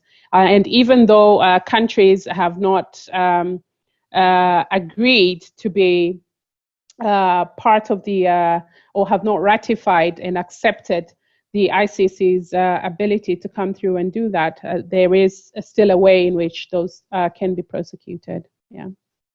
Thank you very much, Malaya. Now, let me get the views from Tiseke Kasambala, who is the Chief of Party for the Advancing Rights in Southern Africa program at the Freedom House. Tiseke, what is the way forward in your view? You've been covering the Zimbabwean crisis also for many years, and I've been interviewing you for the last 20 years. So from you, can we just get like your views in terms of what would make a peaceful or long-lasting settlement in Zimbabwe? Thank you very much, Violet, and thanks to the Sapes Trust for inviting me to be a discussant on what is a very broad and deep topic. So it's a very difficult task. You are trying to advance us in terms of asking what is the way forward. And I'm going to kind of take on some of the salient points that were made by some of the presenters in terms of how we can advance this discussion. The first one I want to speak about is the issue of impunity. And all these conversations we're having right now, looking at the issues of corruption and the ongoing human rights abuses that have been taking place in Zimbabwe, cannot be addressed without kind of tackling the issue of the lack of accountability and justice for previous crimes in Zimbabwe. And Tendai Biti and I think Todd Moss spoke about the issue of reforms. There was talk about victim-led reforms and victim-led interventions. But unfortunately, when we keep talking about this issue of settlement, what I'm not seeing is how we can push for accountability and for justice to be done. And in the course of my work, I have seen that there can never be any long-term peace when you're dealing with people who perpetrated crimes. You cannot bring in the very perpetrators of crimes into negotiations and settlements. It has never worked in the long term. And so I think that's the first thing we need to talk about in Zimbabwe. How do we address the issue of accountability and justice? The second point I want to make is on paralysis. And when I talk about paralysis, I'm talking about it from both a country perspective, a regional perspective, and an international perspective. Stephen Chan talked about the fact that the UK government foreign policy on Africa was quite weak at the moment. And whilst Todd Moss said that the US government had been quite consistent in its policy and was bipartisan with its policies, what we can say is that we have not seen consistency across the board in terms of international, especially Western governments, coalescing around a consistent message on the Zimbabwe issue and calling for democracy, rule of law, and human rights as Western governments, as the international community. This also throws up for us the regional question and the regional paralysis we are seeing, in particular with President Ramaphosa. It is quite telling that after almost a week, we finally saw a message coming out from the government of South Africa on the situation in Zimbabwe. And the call should be on SADC and the AU to at the very least acknowledge the human rights crisis in the country and speak out against it and call for justice and accountability. There is not enough robust pressure being placed on Emmerson Mnangagwa. And we have some explanations that Tendai Biti alluded to in terms of the creeping autocracy we're seeing in other countries in the region, what we're seeing in Tanzania, Angola, etc. But at the same time, in so-called democratic countries like South Africa, we have seen, and to some extent, justifiably so, a lot of navel gazing and a focus on domestic issues, but without the long-term realization that those domestic issues cannot be resolved without addressing the regional questions about instability in neighboring countries such as Zimbabwe. And so that is something that really needs to be, in my opinion, addressed and tackled head on. And we are seeing the pressure coming from citizenry and citizens. And in many ways, I think this pandemic has thrown up disgruntlement in countries across the region and across the board internationally. And that is an opportune moment for civil society, for the opposition in many countries to coalesce around a message against corruption, against impunity for corruption, pushing for accountability.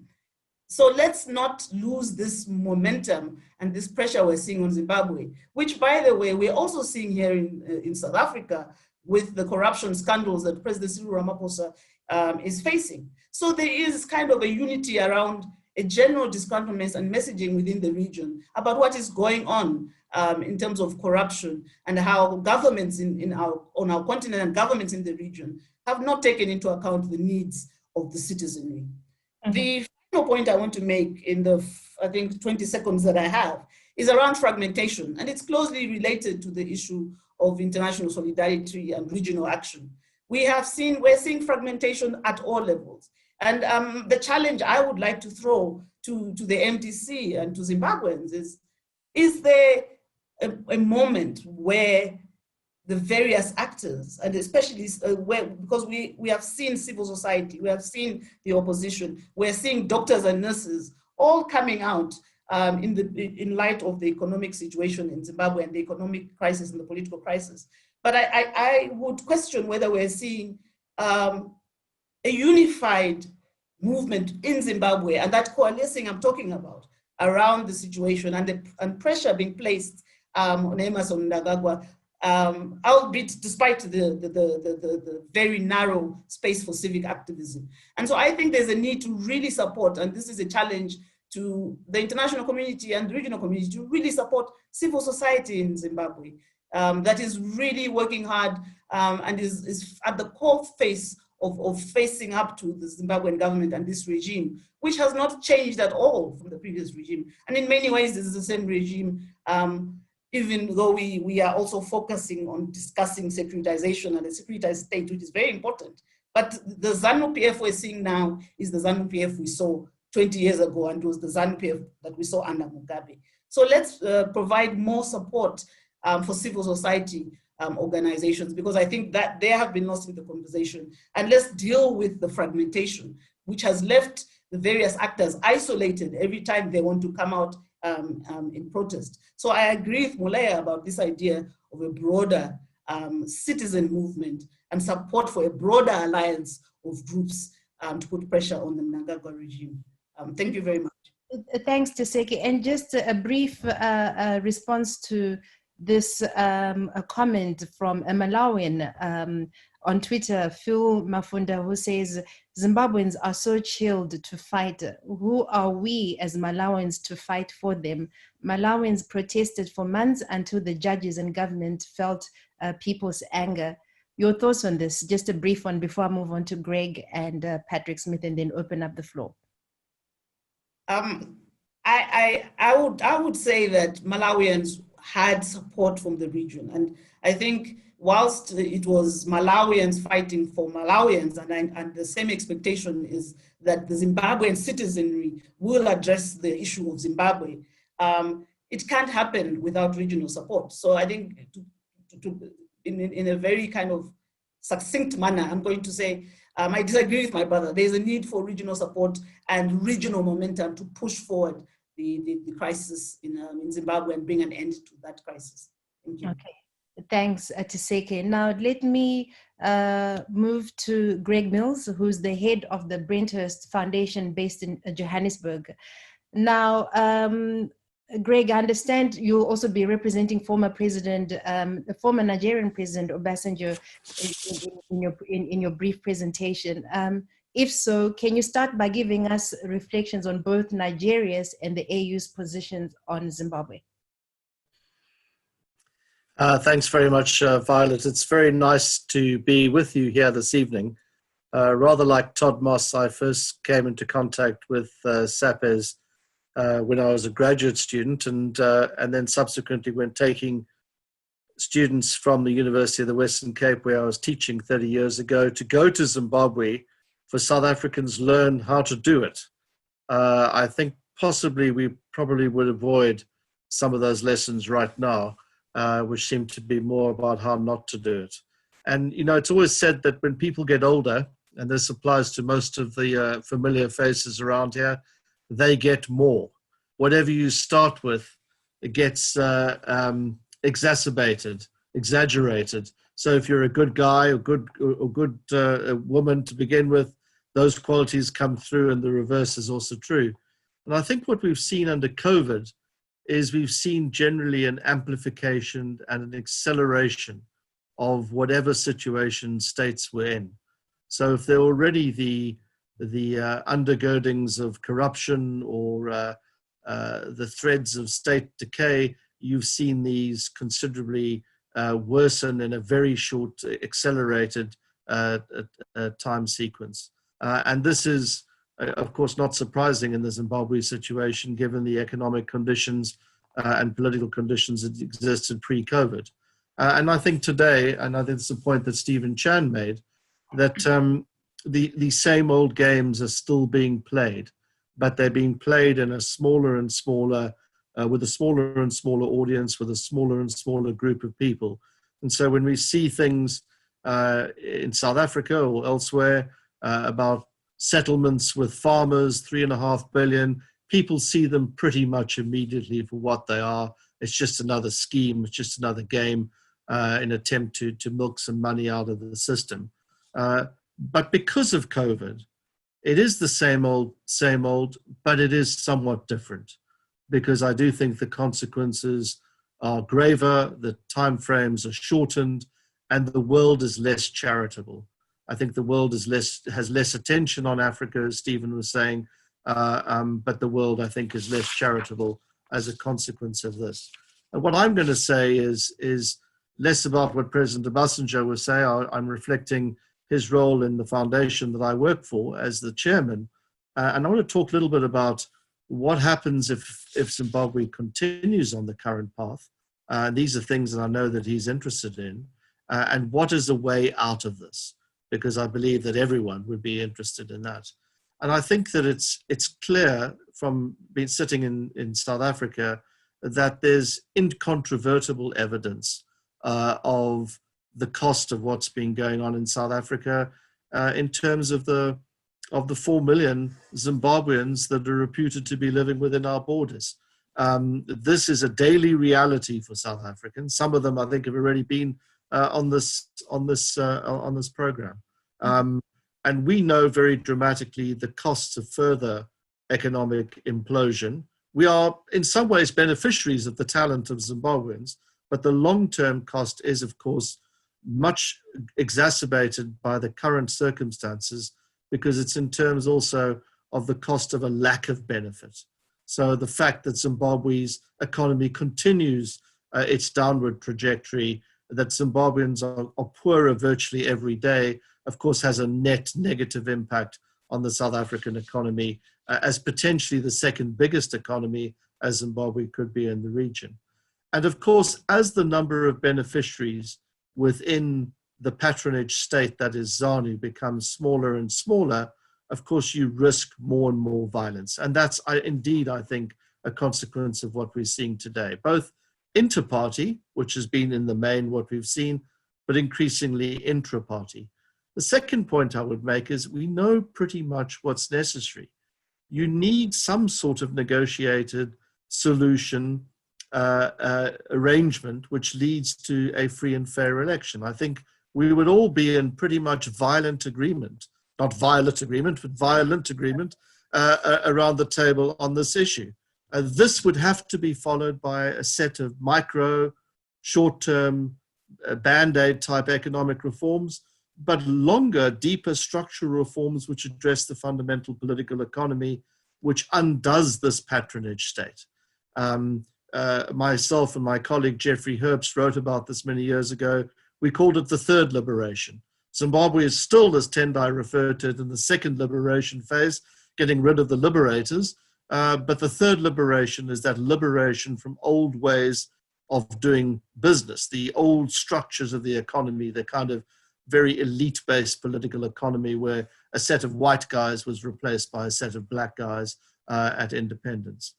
We also know, I believe, and we've heard this, I think, today more from Stephen than Todd, is that this negotiated settlement is not going to come from the United Kingdom, no matter the bogeyman image that is portrayed sometimes in the Zimbabwean media and in the politics of the UK, or in the same way of the United States. It's not going to even come from Russia or China for different sets of reasons, but they're not interested in this either. It's probably not going to come from the AU, although it should, and it's probably not going to come from SADC, who are at best underwhelming, rather than using the opportunity to seize leadership in Southern Africa. But like with Rhodesia, like with Ian Smith's Rhodesia, this is probably going to have to come from South Africa itself. And South Africa will have to display an element of leadership. And I think the question has to be about what's the likelihood of change in South Africa's policy right now. And there's some negative signs and some positive signs. I believe the negative signs is that the ANC still sees threats in terms of the way in which Zimbabwe is portrayed domestically. It sees the Zimbabwe situation and ZANU-PF still from within its own domestic political prism, and liberation politics and liberation ties and liberation mythology has trumped human rights. It's even trumped economic self-interest in this regard, if you consider that Zimbabwe's economic implosion is not in our evident self-interest. So, and also, and I borrow Tendai's words in this regard, South Africa has learned from the state capture model very well that Zimbabwe once provided, and we are busy feasting. In fact, we can barely take our eyes off the COVID pot of money at the moment to turn our attention elsewhere. So those are the negative signs, but there are some positive signs of change. I think it's more difficult, and there's an awareness in South Africa, and I was listening only to the Secretary General of the ANC in this regard last night. It's more difficult for South Africa to stand for prosperity in isolation from the region. We have to do this together. If we think about the benefits of small things to ourselves, they have very big impact at home. Just think fixing Beit Bridge, what the impact that would be on the South African economy, for example. But we can't project an image of prosperity and a series of policies which aim at that in ignoring Zimbabwe. We can't also wait for the worst to happen in Zimbabwe because we could get Syria on our doorstep. These things you can't simply wish away. There are severe consequences to state failure, one of which is it's so difficult to repair over the long term.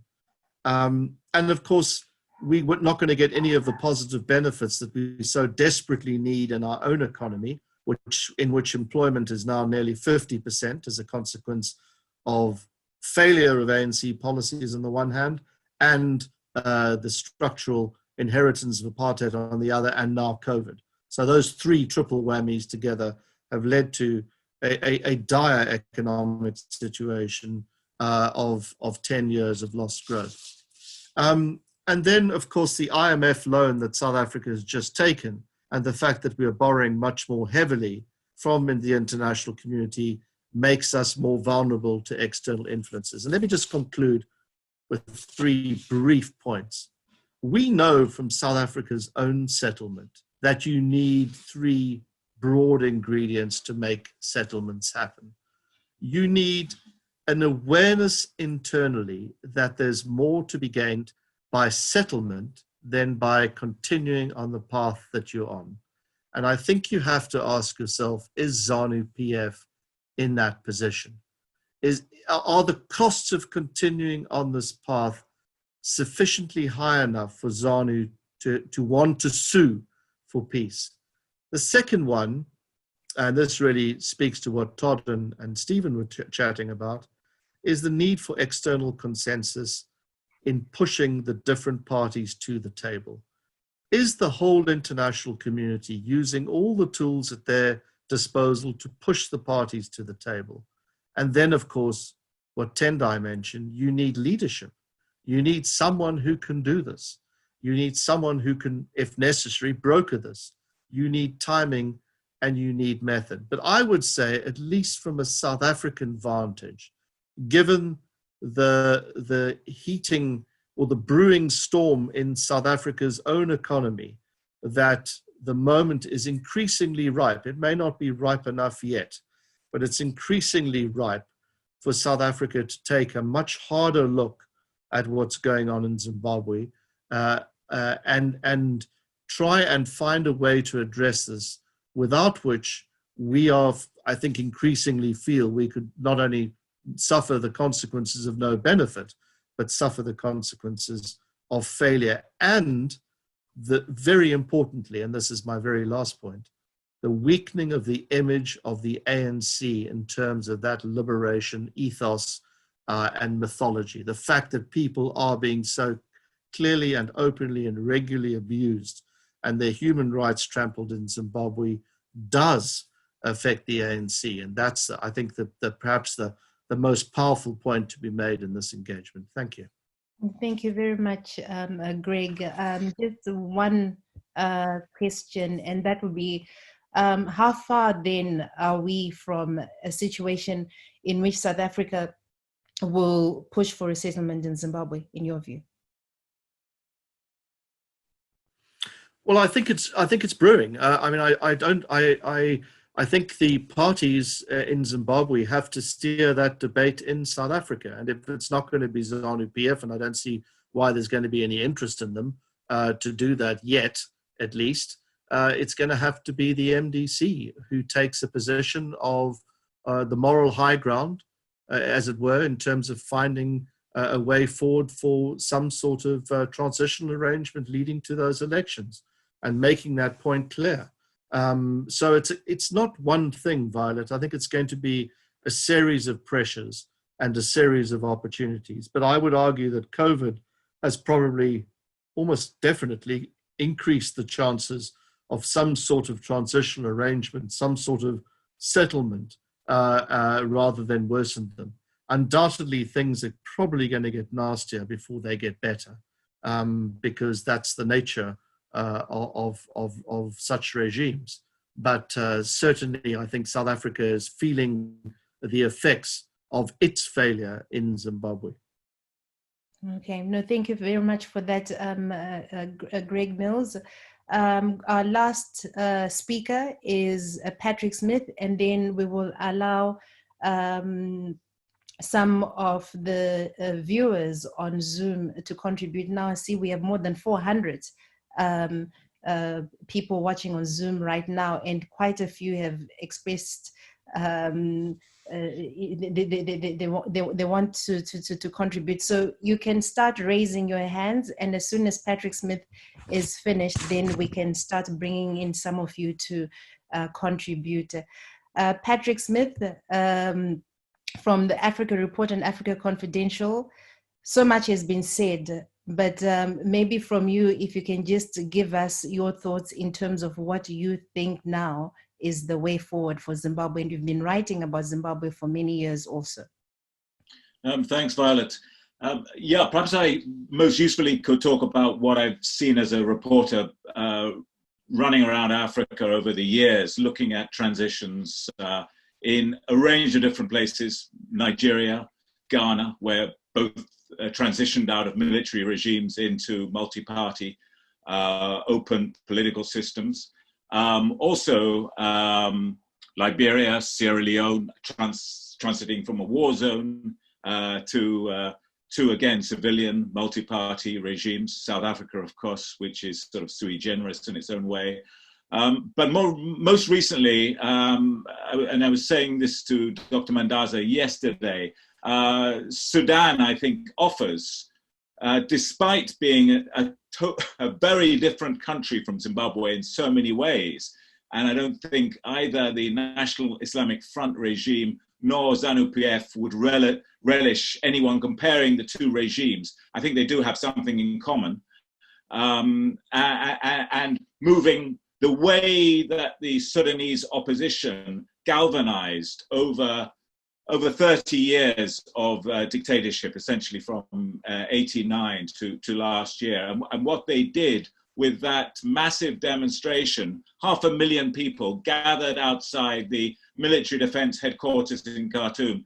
And to give you a sense of what they were up against, the Sudan regime presided, under the National Islamic Front regime under Omar al-Bashir, presided over the deaths of 2 million people in South Sudan, and at least 1 million people in various wars in Nuba Mountains, Kordofan, Darfur, and so on within Sudan. So it was one of the most ruthless regimes, up there with Saddam Hussein and Bashir al-Assad. And the Sudanese put together this opposition. I think there's an awful lot that can be gained from looking at what they did. Extremely disciplined, avowedly non-violent. There was just no point in being violent because there was no way, even with the numbers, you were going to be able to confront the Sudanese military and intelligence services.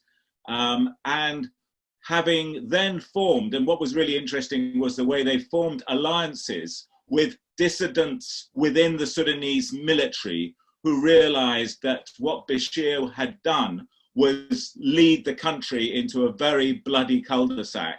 And it was just going to get worse and worse for successive generations after him. As a 78-year-old, and I think Mnangagwa was 77, he had no real interest in the future more than a few more years, essentially, as running the country. So I think there's something to really be gained in what they did and how they then triggered this negotiating process in Sudan, which is not so far away from what is being talked about in Zimbabwe as this national transitional authority.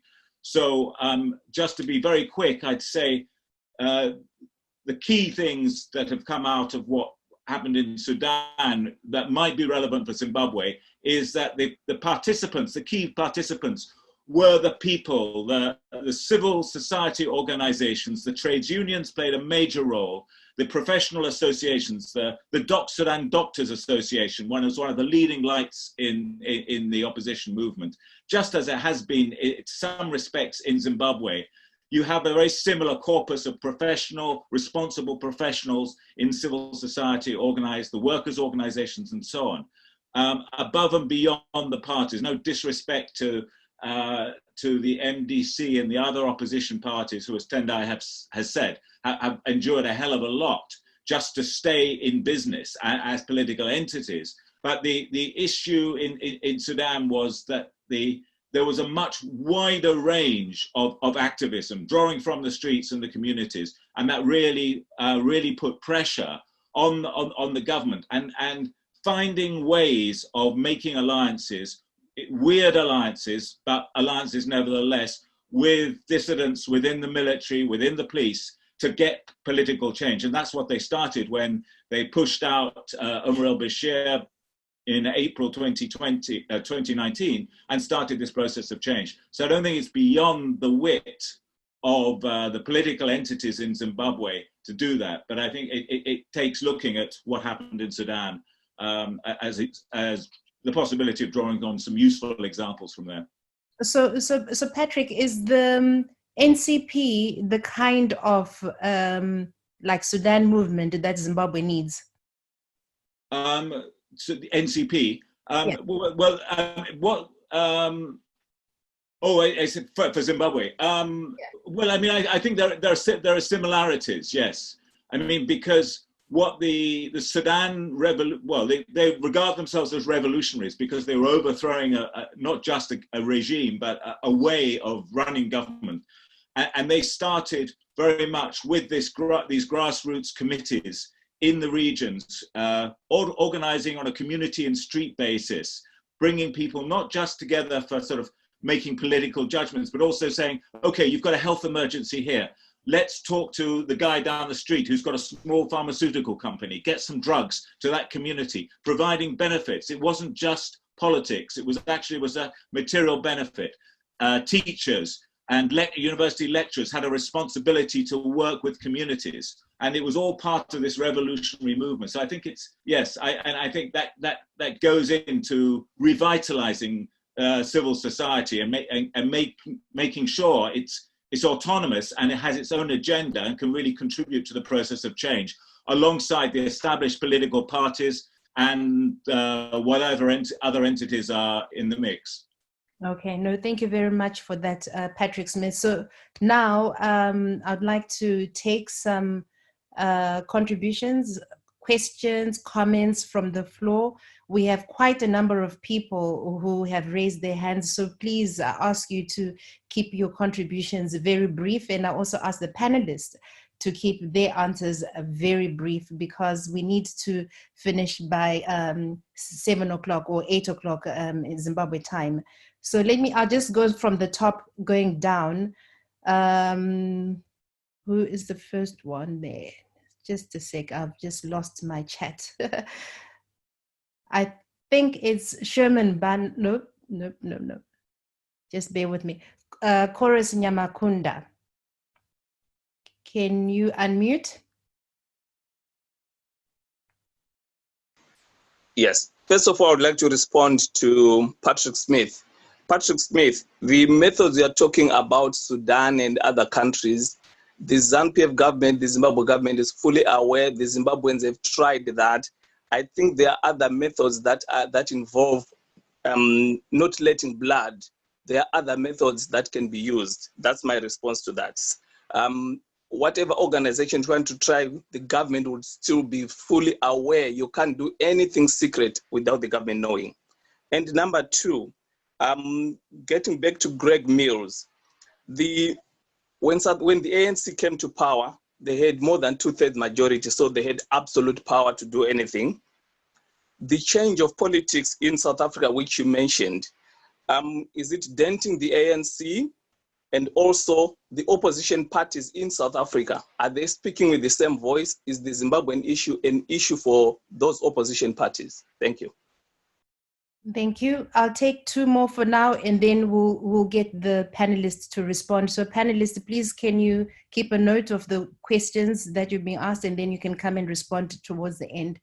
The next one is Oswald Moyo. Can you unmute, Oswald? Yes, I've done so. Thank you, Violet. Actually, I think I have a contribution. I think the people of Zimbabwe generally, they underestimate the history of ZANU-PF and how actually ZANU-PF got into power. From 1980, you realize that the 1980 elections were disputed and were contested, and up to date, we don't know who won the election. They purport Robert Mugabe, but some Ziprakada still say, no, Joshua Ngomo won the elections. That's why up to date, even in the National Archives, we don't have the ballot box or the ballot papers, I mean to say. They went away with Lord Soms. So, firstly, the election thing has failed for a long time to resolve the Zimbabwean crisis of governance. And on another important issue, I believe that the opposition itself has not been strong. It has been weakened within, and whenever the opposition try to make maybe strides and reforms within itself, it is penetrated. Of recent, we have seen the Kupe Monzora function, also after the demise of Dr. Morgan Richard Tsvangirai. But actually, the opposition also has even lost the organic intellectuals that it used to have. These included the workers. So now the opposition, actually, when we look from its founding grounds, it has also lost the gist with the people. And if you look largely, the marginalized communities, especially the peasants, they do not know the ideology of the opposition. So I believe it's high time also the opposition in Zimbabwe should conscientize the people. They have tried of recent to do that, but I believe there is more to this that they should do. And I believe everyone knows that the Zimbabwean situation is just reached an alarming level, and people need leadership to fight. So we lack real leadership from the opposition political parties, because they are divided. So that's what I generally think is the problem, which also must be. Thank you, Oswald. We'll get Tendai Biti to respond to that. Next, Sherman Bana.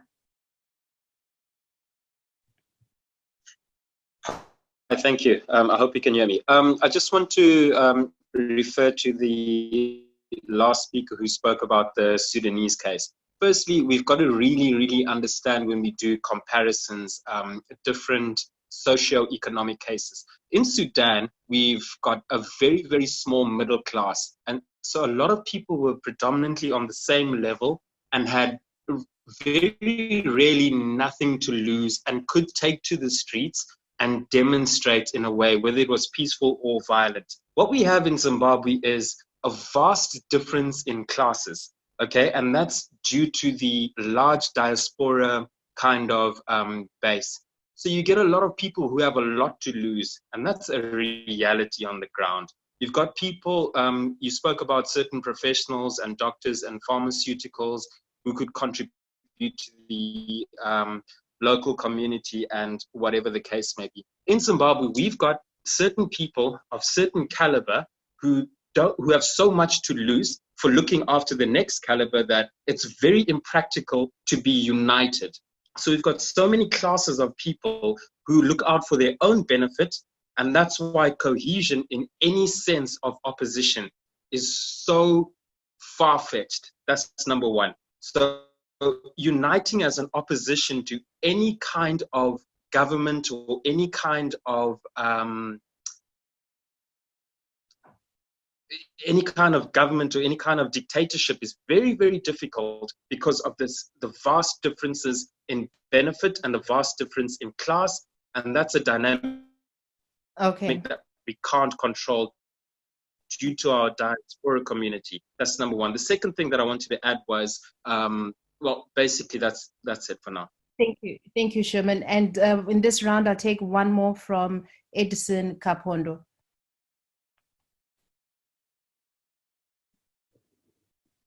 Edison, can you unmute? We can't, okay. Ali? Yes. Good evening. Hi, Edison, we can hear you. I think what I can say from my own point of view is for most people to understand our situation here in Zimbabwe and to contribute sustainably, we really need to understand where we are coming from, where we are, and the most effective thing which can be done whilst we are focusing on where we are coming from and where we are right now. If we are to think of, we literally don't have like any industry running at the moment, and there's no need for us at this particular moment to have a currency which is called the Zimbabwean dollar. It's just kind of a form of currency which is simply disturbing the pattern, which is simply disturbing the entire economics of the nation. And what kind of people are we dealing with? Then we go back to the grassroots. What can we do as a Zimbabwean effectively, collectively, to fight against our common enemy? Thank you. Thank you, Edson. So let me start with Tendai Biti. The question from Oswald about opposition. He seems to say the opposition needs to do more and that there's lacking real leadership. What can you say about that briefly, please? Look, I think that there's a lack of appreciation of the role of an opposition. We can't go ahead of the people. If we go ahead of the people, we leave them suspended. If we go ahead of the people, we expose them to a particularly brutal regime. We saw what it did on the 1st of August, 2018. We saw what it did in January 2019. So our role, and we've been doing this, is to steer the ship to confront in such a way that we are able to remain standing the morning after, because we know of ZANU-PF. It is the same party that killed our people, 30,000 during Gugurahund. Over the years, we have led the protest, we have led the struggle. You remember from the days of the final push, the days of March 2007, 11 March 2007, the violence which we took in 2008. And sometimes we don't provide direct leadership. We work through and with other organizations. What I want to say, particularly connected to, I think it was Sherman, is that firstly, the MDC Alliance is a huge, humongous organization. And don't make the mistake of judging it from the top, from the challenges which we're having with the likes of Kupe and Monzora. Judge it from the ground, how organic this movement is, and what a huge, humongous mass organization it is. Secondly, I beg to differ with Sherman when he says that there are Zimbabweans with a lot of to lose, and therefore you will not have a homogeneous response to the crisis. First, let's separate ZANU-PF and the likes of Mnangagwa, the small elite that you find in these cartels, and they're not more than 40 people. They're not more than 40 people that you find in all these huge companies. They're not more than 40 people. The rest of the Zimbabweans, including the middle class, including people who own business, are carrying the huge burden brought by ZANU-PF, the burden of illegitimacy, the burden of incompetence, the burden of extractiveness, the burden of predatoriness. So we're at that stage which the left would call the national democratic revolution, the national democratic stage, where we are all in it together. It doesn't matter whether you're middle class, it doesn't matter whether you own a business, it doesn't matter whether you are a student, it doesn't matter whether you are a peasant.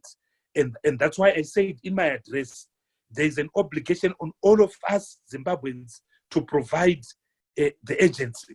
But of course, the MDC must take the lead. And I have no doubt that we've been taking the lead. That's why even in things that we are not involved directly, look at 31st July 2020. We didn't call for it, but Chinamasa in his response, ZANU-PF in his response, it targeted the MDC alliance because it knows how organic and how powerful this organization is. Okay, thanks, Tendai. Greg and Patrick, I'll come back to you. In fact, what I will do, I'll come back to all the panelists just now to just give us, your final words, and then Greg and Patrick, you'll also include your responses to the questions that you asked, because I'm running out of time and there are so many people who have raised their hands. So I need to take at least a few more before we come to the final words. Ephraim Mubai, please, can we at least, we know already what the problems are. Let's try and stick to the theme of this discussion today. What is the way forward? So let's not go back and talk about the problems. We know what they are. Please, if you don't have, specific solutions or comments to do with the topic, I will have to mute you to mute your mic. So Ephraim, please go ahead.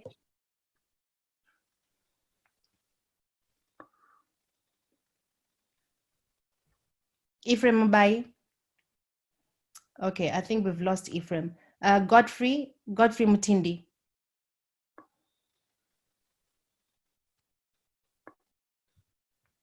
Thanks so much. My question is in two parts. Hello? Yes, we can hear you. Go ahead. Can you make my question is in two parts. Mm-hmm. First of all, on Mr. I think it's Mr. Moss. He started at the issues of governance in Zimbabwe, democracy, human rights. He did not start where Zidera is. Let's be honest in our analysis.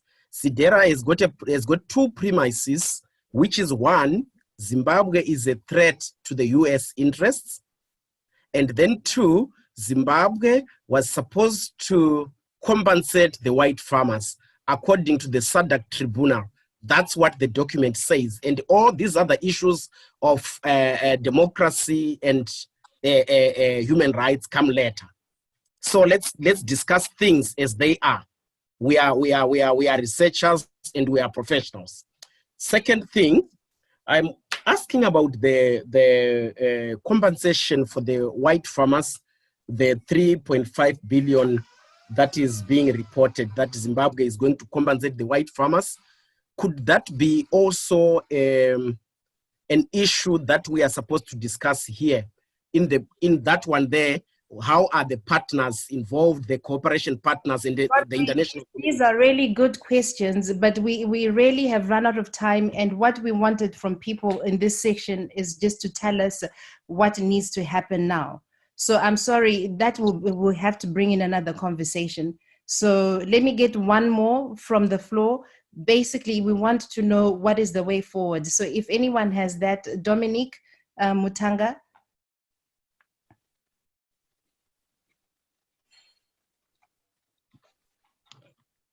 Yeah, thanks, Violet.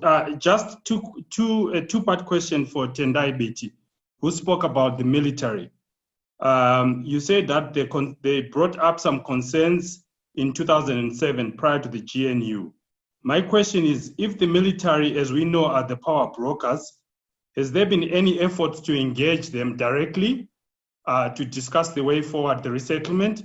And then number two, what happened to those military guys that you spoke to?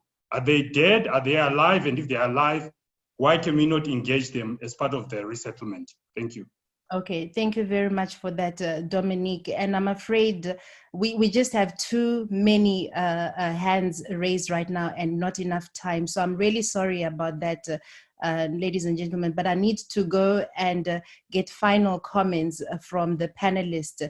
And in your final comments, please, can you at least just tell us what you think is the way forward in just a minute and a half and not more than that, so that we can then end with the convener of this discussion, Dr. Mandaza, with last words. So let me start with Todd Moss.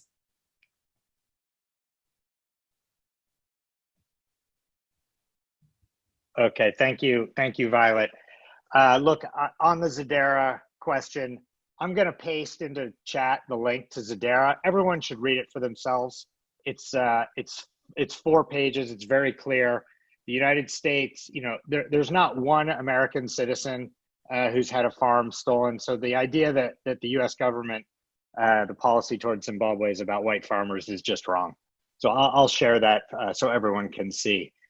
Look, the international community, including the United States, stands ready to support a genuine reform process in Zimbabwe. But given the behavior of the government over the past 10 years, we will not underwrite anything that leads to more theft and more repression. And that's why the role of opposition parties and civil society is so important, that they have to continue to speak up and stand up, and that's where the international community will support them. It is not for the United States or Britain or Europeans or the Chinese to dictate terms of a negotiation. You know, I wish that the AU would play that role, but I'm not very optimistic. So whatever process that is, Zimbabwe is going to need resources and support. And the U.S. and others are ready to do that, but not in a way that's going to make things worse rather than better. So that's those are my comments, and I'm grateful for the opportunity to talk to everyone. So thank you, Ibo, thank you, Violet, and all of the panelists and commenters. And thank you, Todd Moss and Professor Stephen Chan.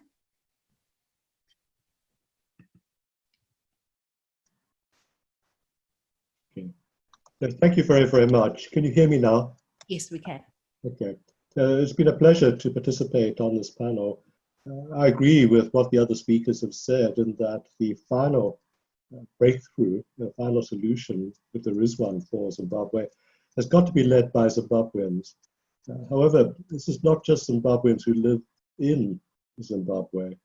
Many millions have had to leave Zimbabwe. So what you need is a unified movement. I'm not really sure that the opposition parties have reached out sufficiently to the Zimbabwean diaspora internationally. There's at least 1 million of them here in the United Kingdom, about 4 million at least in South Africa. We come across them in many, many countries and other parts of Africa, uniting them into a major pressure group. In other words, these are people who would put pressure on their host governments to put pressure on Zimbabwe. So unifying the diaspora as a key part of civil society, not just concentrating on an internal civil society, but international civil society, using electronic civil society mechanisms, which I reiterate the opposition has not been very good at doing so far. That, I think, is going to be a key and critical part of going forward in the future. There's one other very controversial way, which requires, as it were, some backroom, back channels diplomacy. That is that, if we're going to be brutally honest, we talk about the securocrats in Zimbabwe. I actually have very grave doubts about their military capacity and military professionalism in a real conflict situation.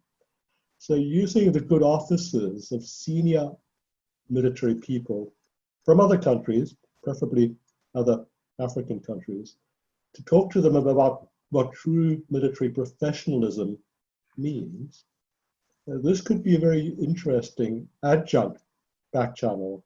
But the primary channel for change has really got to be by civil society, international Zimbabwean civil society. Okay. All right. No, thank you very much, Professor Stephen Chan. Tendai Biti.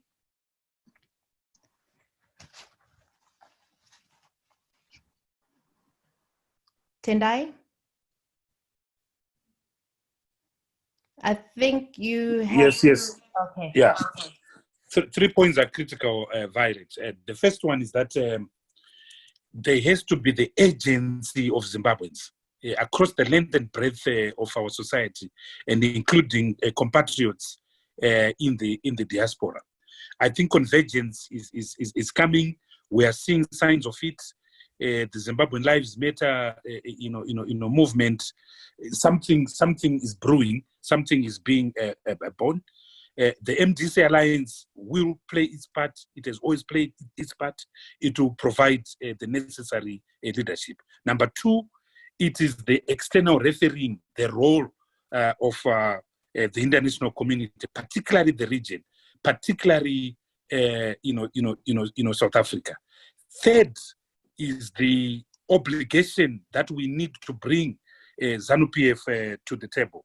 In my respectful view, I don't think it's going to be possible under Emmerson Mnangagwa.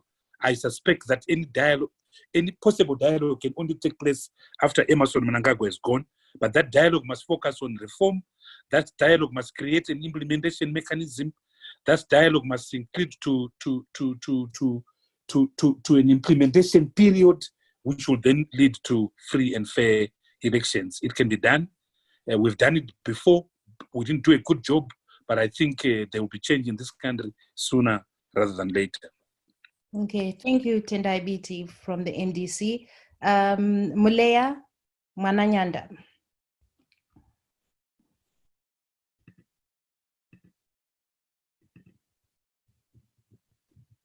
Oh, thank you very much.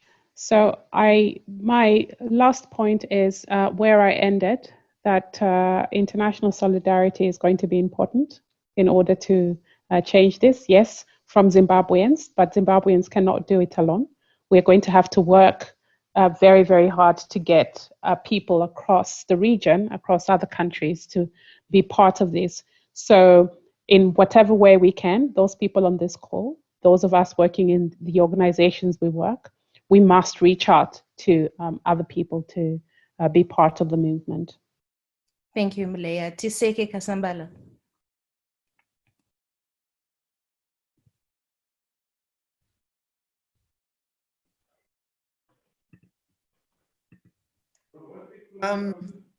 Thanks, Violet. Sorry, I was trying to unmute.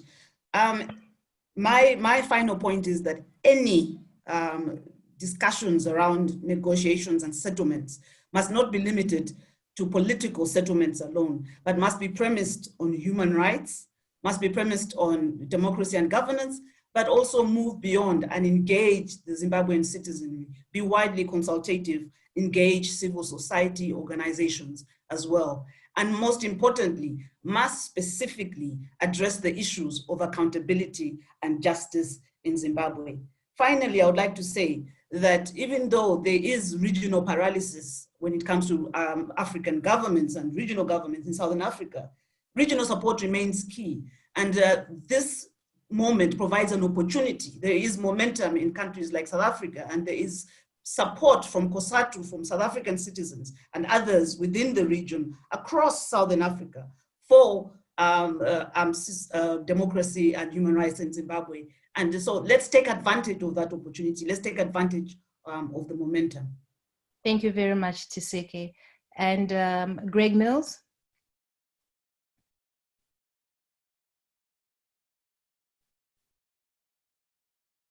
Myself. Thank you very much. I'll try to unmute myself. Just very briefly on the question about opposition politics in South Africa, the two major opposition movements, which is the opposition lead, or the official opposition, the Democratic Alliance, has nearly 21% of votes in South Africa, and the Economic Freedom Fighters, the EFF, nearly 11%. So that together is nearly 32% of the vote. And of course, they take a very strong line, albeit from different perspectives, on Zimbabwe. Julius Malema has been particularly outspoken on this issue recently. South African government's interested in things that make them look bad, and interested in things that make them look weak, and interested in acting against issues or for issues that are to do with jobs and the economy. And that's why their support has been driven down to just 57% of the electorate. Really, it's about the combination of corruption and economic performance. My last point I would make is, and sorry, Zimbabwe plays into those two issues of corruption and economic performance, is COVID has created a slightly different, not a slightly, a very different world, different circumstances even in Zimbabwe. It's created undoubtedly in the short term opportunities to eat. And we've seen that here in South Africa, and it's also been the case in Zimbabwe. But it's dramatically increased the costs and speed of failure. And as the sign behind me suggests, don't let a crisis go to waste. And that's something that the opportunity in Zimbabwe should not do. They need to be voluble. They need to propose a series of dialogues, and they need to make a plausible case for transition to something better for Zimbabweans. Thank you, Greg Mills. And from our last speaker, Patrick Smith.